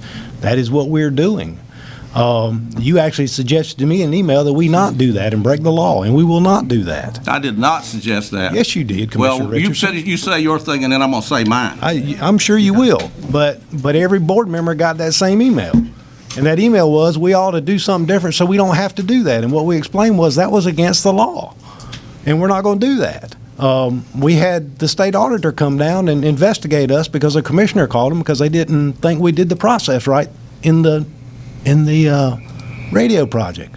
So we're going to make sure that we cross all the T's and dot all the I's, which is exactly what we're doing. Yeah. The RFP's on the street. It went out Friday. They're coming back in on the 15th, and it'll be here for the board at the next board meeting. But you can't just go in and say, give me a price, because the law says that if it's more than $500,000, which is what we anticipate, it's what the folks from Georgia Detention and the rest of the folks said, that's the way we have to do it. We can't just say, come in and give us something and then do something different. They've been working, Georgia Detention, Charlie can tell you, they've been working on it for years. They call them in all the time to do work. Why didn't they've said it can't be fixed anymore. Why didn't the commissioners know about this before January the 15th of this year? Why? You were told at the board meeting. Charlie and I had a conversation. Which Charlie board said, meeting? At the retreat. We had a conversation. That was in February of this year. No, it was in January. January the 30th of this year. Just like the memo that he wrote you that said, he and I had a conversation. He said, we've got some issues. We're going to have to shut some stuff down. What are we going to do about that? Let's make a presentation to the board. He made a presentation to the board all at one time. Let me go back and clarify what I did say. We're going to take a recess. We got some. Well, we're going to come back. Are we going to be able to talk when we get back? Absolutely. If you ain't dead, you I never apologize, but we're going to have to take a recess. We're old.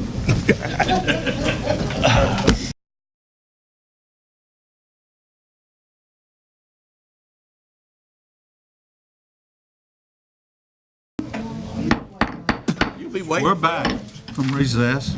Mr. Richardson, you said you have one more comment? Well, the only thing. Wait a minute. Katie's not here. Oh. Stand by. All right. Katie, you ready? Rock and roll.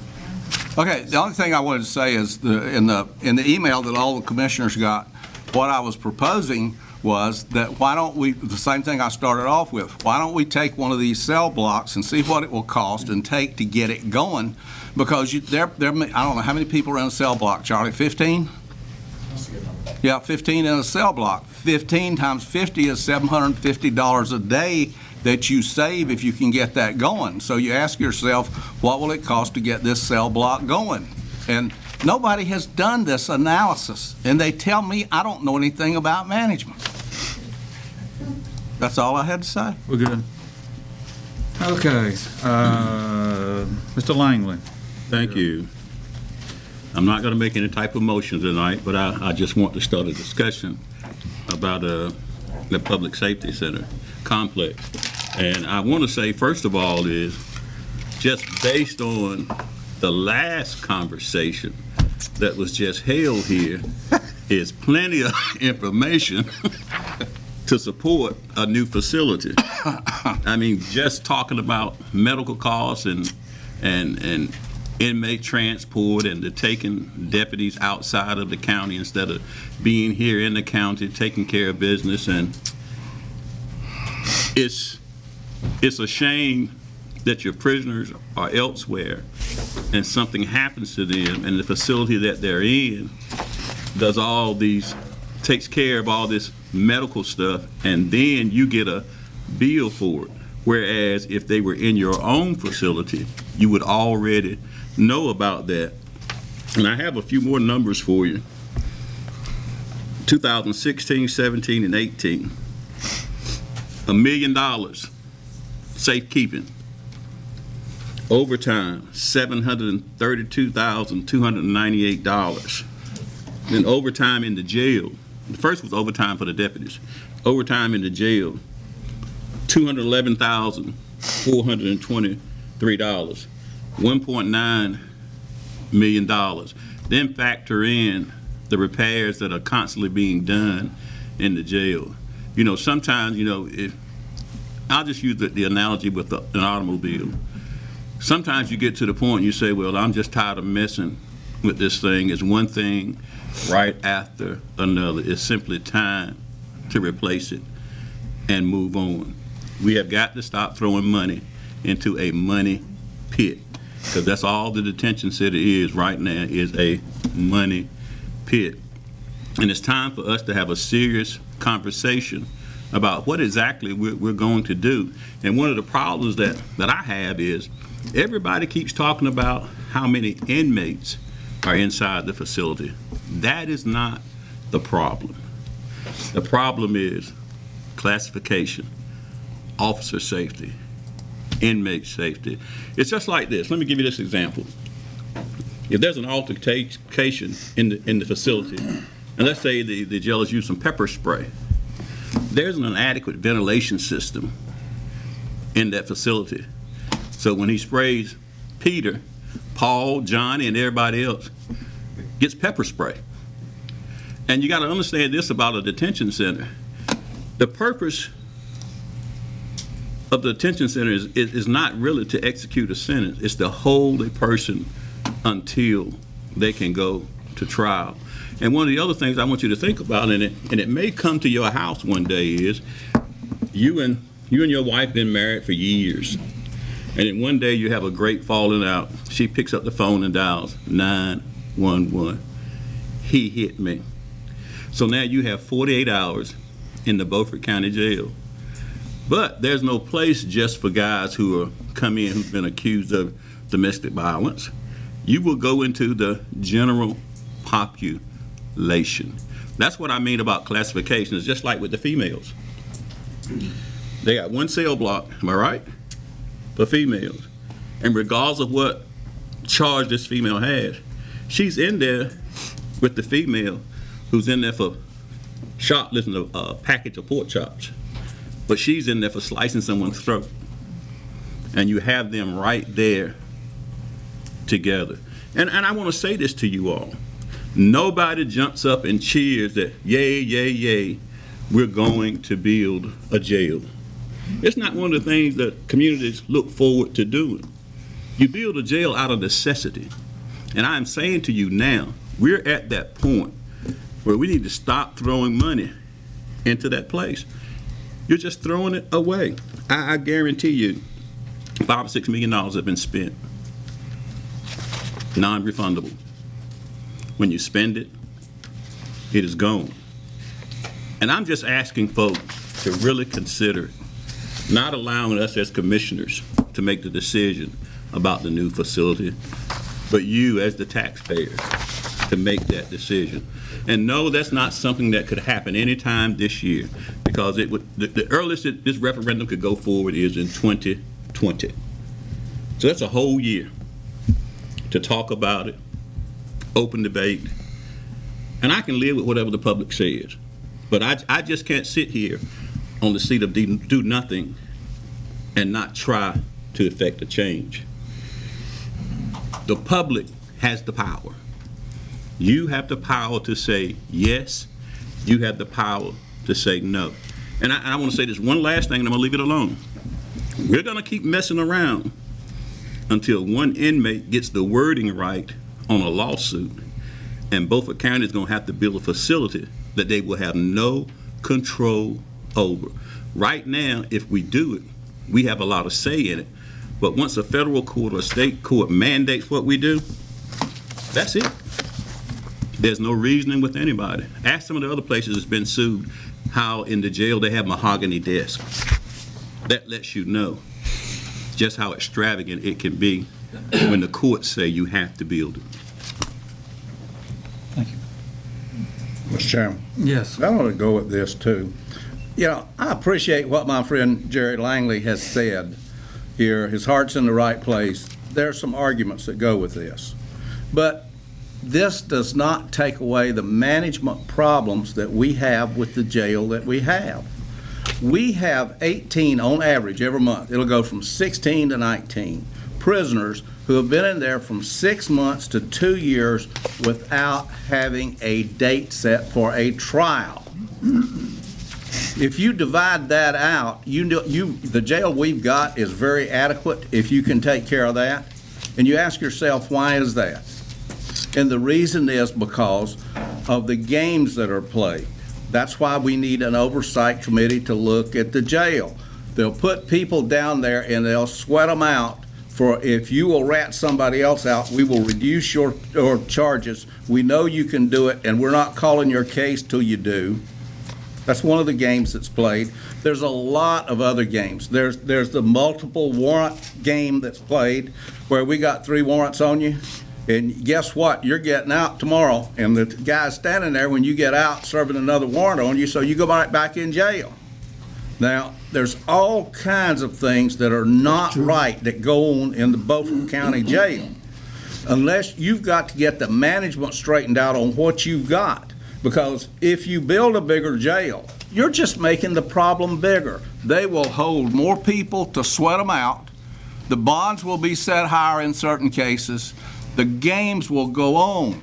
Our jail does not deliver justice by any stretch of the imagination. Brian, you ready to talk about? Okay, I got a question for Jerry. Item 1. How big a jail are you looking to build? Well, basically, when it was stopped, the same plans are, we still have them. 230-something beds? No, it was not that. What did we scale that back to? Yeah, it was less than 200. Less than 200? Have you got a location? Not at this time. There's 2 possible locations, but we don't really have it yet. Yeah. And you said something about overtime. I understand the jail overtime possibly, because there's certain inefficiencies probably in this jail than there are in other jails. However, we would need a lot of personnel to run a 150, 180 bed facility. If you will go to Bladen County, the exact same footprint that we had, they built their facility. Their price was initially $21 million. They built it for $18 million. And basically what they have is, in their control center, let's say you got a wing of sales here. One person controls that whole section. They never leave. They constantly talk to everybody. And see, and one of the things that you got to understand about the new facilities is this: when you talk recreation is not necessarily outside of the facility. I think it's 75 feet. If you just have a straight hallway, 75 feet, where they can walk down and back, you have satisfied the recreation part of that. There are so many things that this jail does not have. And basically what I want people to do, ask questions. Ask questions. Do the research. I mean, you'll never know if you never ask any questions. There are a lot of things that happen in this facility. If it was a modern facility, they would not happen. Because in a modern facility, you will have nurses there the entire time. And there won't be any so-called hiding places inside a new facility. There are so many advantages to having a brand new facility. I mean, think about this. Look at Nash County. Their inmates escaped. They were outside, walking, cut the fence, and they were gone.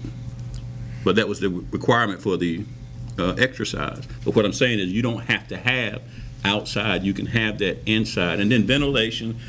Someone comes in with a communicable disease. Let's say someone comes into the jail with TBs. How do you separate them? You cannot in there. Everybody's exposed. Those are just some. What I'm saying to you is, people, it's important that you as the public ask these questions before you make an axe murderer rich. Basically, I'm telling you, it's going to happen sooner or later. There are some people who have filed lawsuits against the county, and their problem is the wording was wrong. You just wait until somebody's complaint has the right wording in it, and we're all going to be sorry. So I'm putting it back out here, and I hope next month that we can have further discussion about this. And I realize a lot of people don't want to do this, but I'm not saying do this just to be doing it. I'm saying do this because it is the right thing to do, as far as the people who are incarcerated inside it and the people who work inside of it. Let's think about them. Everything is not always about dollars and cents. What I'm asking you is, where is your humanity? That's what I'm asking you. Everybody who goes to jail is not guilty. Innocent people go to jail every day. That's all I got. Well, just, and to follow up, because I only got about a minute. That was a good soliloquy. I think I said that right. I don't say that word every day. But I think what you're doing is better this time than last time, where you want to give the people a chance to speak on this issue, and that's good. There's going to be a different kind of financing options, I'm sure, that will be considered, as well as the cost factor and the size of the building, and the location is going to be very important. But I would just want you to know, I still think the commissioners need to do everything within our power in correcting the door problem and renovating the hardware and computerware, for lack of a better word, problem that we have right now in the electrical. I would like to see that done as cheaply as possible. $1.5 million sounds like a big price tag to me, and $500,000 sounds a whole lot better. And I don't want us to use the problems we have now as a springboard to build more than what we need later. And I want to say this to you. I mean, the repairs, regardless, have to be done. Yeah. I mean, because if you had a referendum, it would be on the ballot in 2020. We're in 2019, and then you're talking another year or two after that. So, I mean, some things in that jail still need to be fixed, because you still have to run that facility.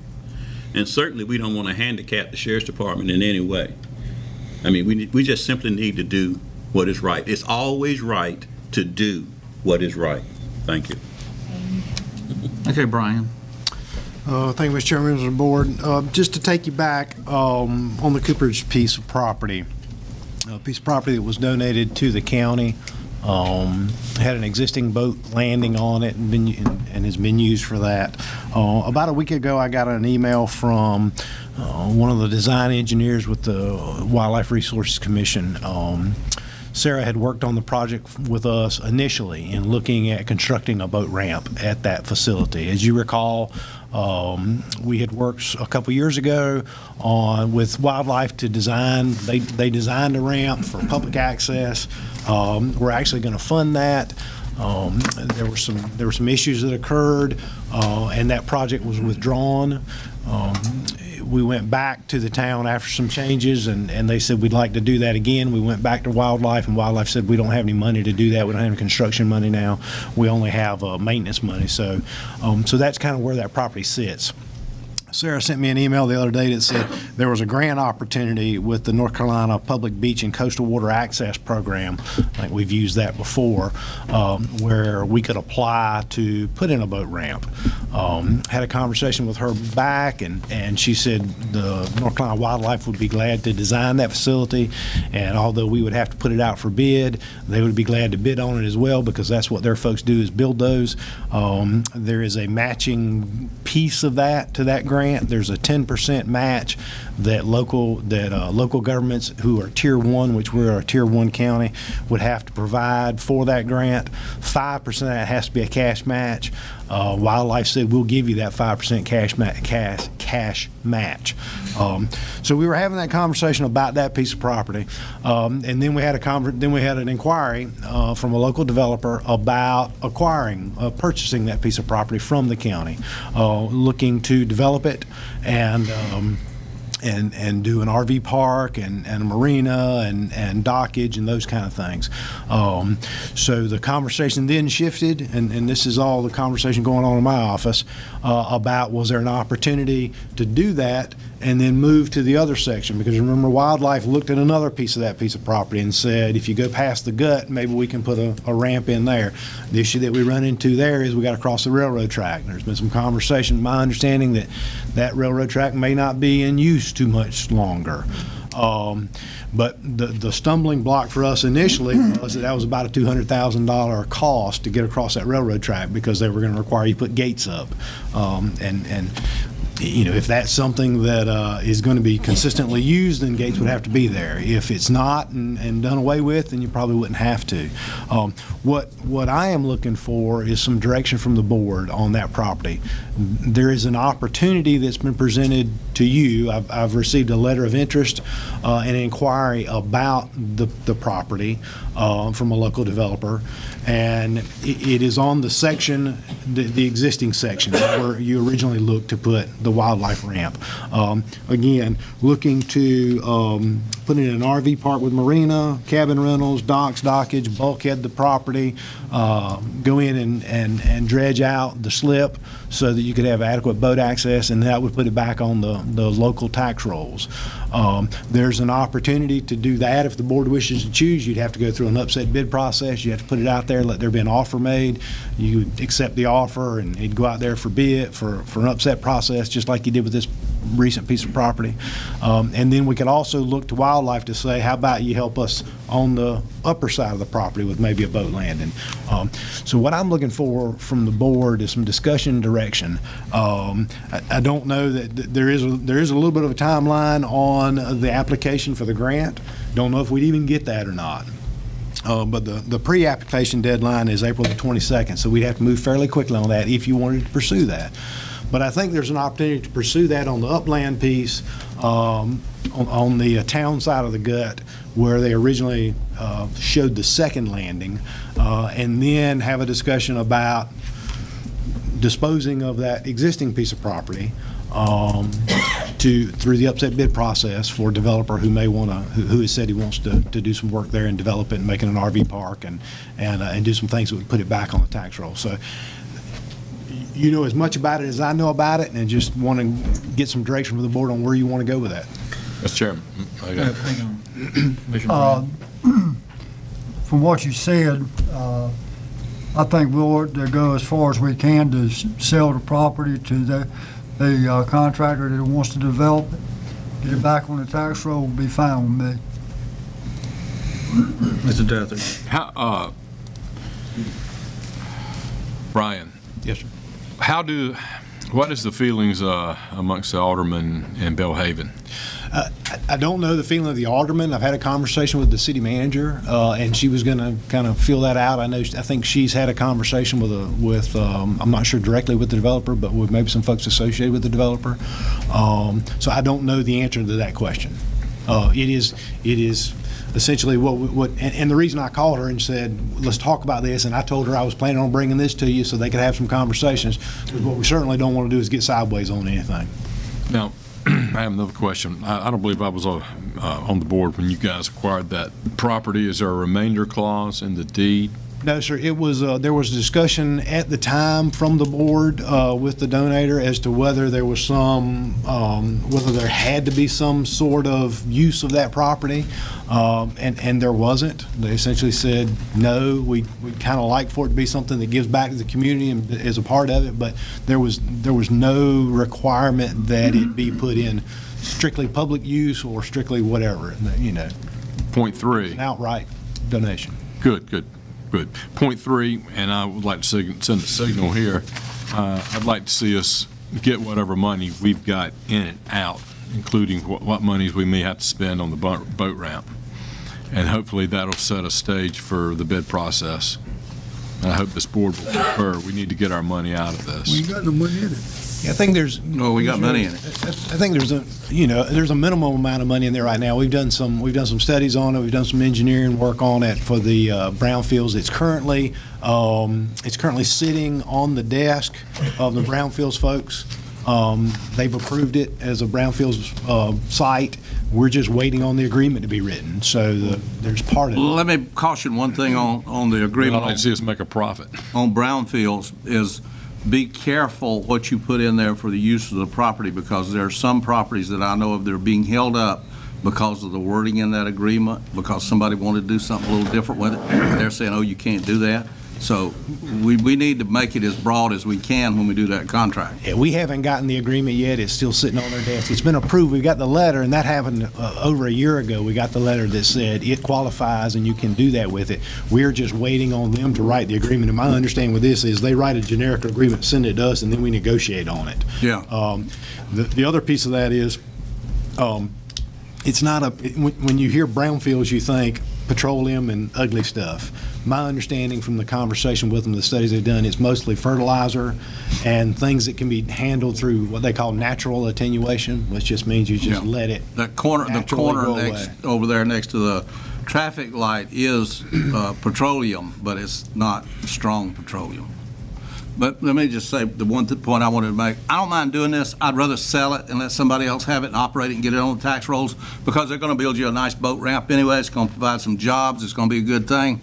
But I don't want to get stretched out in negotiations, because what happens on a lot of these things is the negotiations last forever and then the deal falls through.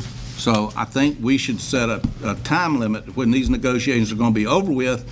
Otherwise, we're moving on to something else. Hang on, Commissioner Waters. Then you. A couple of points I wanted to make is that both tracts that we're talking about were gifted to the county, and there was really no strings attached to what was going to be done with it in the future. But because they were gifted to the county, I would like to see us maintain public access, which we can do that with a 7-acre tract that's part of the Tan Dock. And that's where wildlife originally said that they wanted to be, because that's a deeper area coming in for a boat ramp. So that handles that problem. A lot of the local people that I've talked to ever since we've acquired it says, we want it back on the tax book. And there's been a lot of suggestions, but nobody's come to the table with any money. We had one person that wanted to do all of it, and he wanted us to go. Was it to China? Yeah. And I said, I just can't imagine this being on the front page of the Washington Daily News, that two of the commissioners and the county managers going to China to a trade show to promote this piece of property. But, you know, this is, for the first time, we've got somebody, a local developer, and somebody that wants to do what a lot of local people have asked. The one thing that I've heard over and over again is RV, you know, some kind of a campsite, which, you know, that's part of their plans. And I think when we sell the property, you know, we put the money in some kind of a capital fund, and we use that to attack whatever we've got to do on the railroad track in order to entice U.S., I say, North Carolina Wildlife Commission to come in there. But I think it's a win-win. You know, we're having 7 acres of public access, which joins the Tyne Dock. It helps clean up. I guess, you know, the developer probably can't use the wetlands, so we could retain, I guess, part of the wetlands. That was part of the conversation we had, was that the wetlands don't necessarily do the developer any good, and if we could maintain, if the county would maintain those, it's not like we would need to do anything to them, and it might give us the opportunity for a grant to go in and maybe put a boardwalk, something that would enhance it. Give him those the kind of things. But it's not like we would have to do anything to it. Yeah, but we don't need to be, we got enough real estate. We don't need to be taking that on. It's in the city limits of Belhaven. If you want to do that and deed it to the town of Belhaven, I don't have a problem with that. Well, but I don't want the county to take it. It's somebody will find a way to spend money on it if we keep it. And quite honestly, that is an opportunity, because the town has not received some of these grants. So when you've never received a grant, which the county has, you score higher on those grants if you're a first-time recipient. So there may be an opportunity to do that. But from that perspective, it wasn't necessarily a benefit for the developer, and it may be able to provide some additional. Some of those wetlands could be a benefit for the developer, because you can buy the wetlands back if you really need them, but it gets to be a real serious problem. So, and that can all be in the negotiation. Commissioner Booth? I sort of agree with what Hood says, is put it back, sell it. But I don't want somebody to come and say we're going to buy it today, and 2 years from now we hadn't got any money. No. I don't want it to be tied up for 2 years so someone else can't, if another developer comes by. What's a reasonable negotiating time? 4 months? Well, so here's kind of the process, and you're aware there are certain ways. There are only 3 ways you can get rid of property that the county owns. You can do it by sealed bid. You can do it by negotiated offer and upset bid. Oh, yeah. And then there's a third one, and I just lost it. But that takes care of the time problem. But what I would propose to you, in fact, and I had a conversation today with one of the folks from the School of Government, the concern you have is that you negotiate the piece, you do the negotiated offer, and then you have to do the upset. So you have to put it out there and say, this is the amount of money somebody's going to offer us, and you go through the 10-day process. The concern you may have is that somebody else comes in and says, oh yeah, I'm going to do the exact same thing, bumps it up, and then they get it and they don't do what they say they're going to do. So my conversation today, and I don't have the answer yet, was with the School of Government to say, how do we put a process in place so that we're guaranteed, whether it be a clawback provision on that says if the developer doesn't do what they say they're going to do, that you've negotiated with them to do. If they don't do that, then it comes back to the county. So you don't have somebody who picks it up because they've got a lot more cash in the bank and just sits on it. We've got that on all of that land out at the industrial park. If you buy a lot at the industrial park and you don't use it in a certain amount of time, you have to deed it back to the county. Of course, we give you your money back, but we get the land back. So there's a process in which we do that. And I'm not necessarily concerned with what we have right now. I think you've got a reputable developer who's interested in doing it, who will move as quickly as possible. It's just for something else that may come in there. We would just want to make sure we negotiate all that right so that everybody's protected, both the developer and the county on that side. So I think what I'm hearing, and what I would need from the board, is just direction. Do you want us to start, because the way you start the process is the developer then comes to us and says, I want to buy this piece of property, and we've got to define what that piece of property is for X amount of dollars. And then it comes back to you as a board with whatever stipulations on it, and you say, we now make a motion to accept that and start the upset bid process. Then it gets advertised just like you're familiar with, and then if it goes up or down, it goes up if it has to, and then you go through the process until there are 10 days where nobody offers an upset bid. At that point in time, it comes back to the board, and you can say, close the deal and we're done. At any point in time, the statute allows you to say, I'm out of it, I don't want to do it anymore, and just stop it all. So if that's where you want us to go, that's the next step we would do with the developer. And then I also would need some direction from you. Do you want to pursue the pre-application with wildlife on the gut that's further up with a ramp under this grant opportunity? Well, that's the piece, excuse me, Mr. Chair. Yes. The piece that you're talking about now up on the gut, that's the public access piece you're talking about. Right? That would be, and what we talked about with wildlife was, of course, we don't want to maintain it. We don't want the infrastructure to maintain. And what they said was, if you build it, if you get this grant and you build it to our design standards, state wildlife design standards, then we will take over it and we will look after the infrastructure. You would just need to cut the grass and pick up the trash, just like we do at the other places. So that would get it off the county's responsibility for the long-term infrastructure piece. Well, I say pursue it. I mean, it's at 5%. I mean, it's no guarantee you're going to get it, but I would still say pursue it. But I would also ask the town of Bellhaven for some input on it also. We've had that conversation, and what we would probably do is a joint application for the grant, and simply because the town's never received that grant. And if we do a joint application with them, then we get more points on the grant application, and we may get awarded before someone else would get awarded. Do they split the 5% on the joint application? Well, or do we? Wildlife has said that They're gonna absorb it all. It's the 5% cash match. Go for it. The rest of the 5% is in-kind services. That's a We can no. certainly come up with that. That's a no-brainer. That 7 acres is right next to Purdue's grain facility. Yeah. That's Okay, since you reversed the process, I'll make the motion that we pursue the grant for the boat access on the 7 acres that's adjacent to Purdue Granary. Next to. Next to. Second. Second. Any more discussion? All in favor? Please raise your right hand. You got it, Katie? Now, I'll make another motion, if the board's ready for it, that we go into the upset bid process on the remainder of the property, but that whoever we do business with on this has a certain amount of time to actually go into development, or the properties to be returned to us. And of course, we give them our money back. But And in that, there's some commitment by the developer to say, once I get the permitting, I can be under construction within about 6 months. Second. But 2 years would be a reasonable amount of time for that.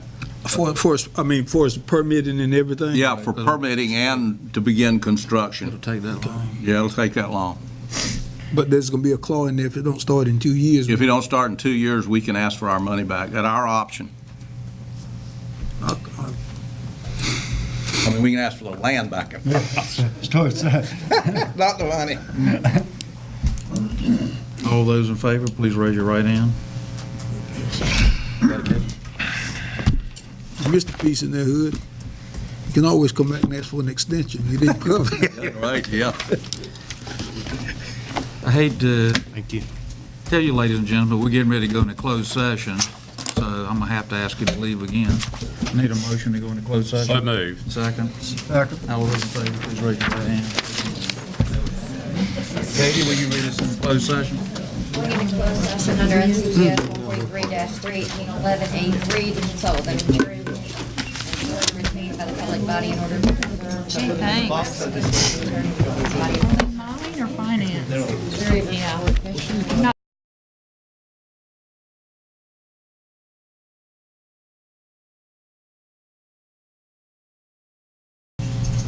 All right, we ready to go? Mr. Chairman, I move that we approve the minutes of the closed session. I'll second. Plural. But the closed session, well, identify the closed session now. This is the closed session that has to do with the Leary lawsuit. As well as It's the opioid. It's up here. Okay. the entire package. Right. Any discussion? All in favor? Raise your right hand. Mr. Chairman, Yes. I have a motion. I move that we release the minutes having to do with the Leary lawsuit to the public. Second. Any discussion? Well, I can make a comment if nobody does. Go ahead. Won't take but a second. Go ahead. Well, the board has led me to believe they don't want to release these minutes, but what I want to say to the board is that keeping these minutes secret puts more dispersion on you in keeping them secret. You need to go ahead and release them because there's really nothing in the minutes that amounts to anything. And anybody can say that. Sure.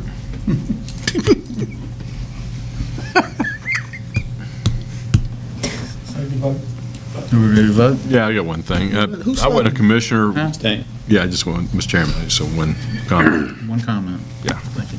Keep it down to about 7 or 8 sentences. Just kidding. Start when? I wasn't a member of this august board when this debacle occurred, and one party sued the other party, one party won, and minutes are therefore collected in closed session, need to be dispersed as per hood, and I agree with that. What do we have to lose? It's all in the sake of transparency, and transparency is key to good government. So I suggest here, I think this is Sunshine Week, or it was just Sunshine Week. Let's release the minutes. Thank you. Anyone else? Mr. Chairman, I was a commissioner when 3 of our citizens filed a suit against the county. I took that as a personal insult of my integrity. I don't know where those citizens got the information from that something went on hanky-panky, deals made in the back room, in closed session. The taxpayers of this county have ended up spending $43,000 plus fighting this to prove that we were innocent and that we were not guilty. And we agreed not to go after attorney's fees. And I'm voting for them not to be published until the statute says that we have to do that. Call it transparency, sunshine, or whatever. So I will be voting against this. Anyone else? Time to take a vote. All those in favor, raise your right hand. All those opposed, up no. You got it, Katie? Motion to adjourn. Second. It's a good motion. All those in favor, raise your right hand.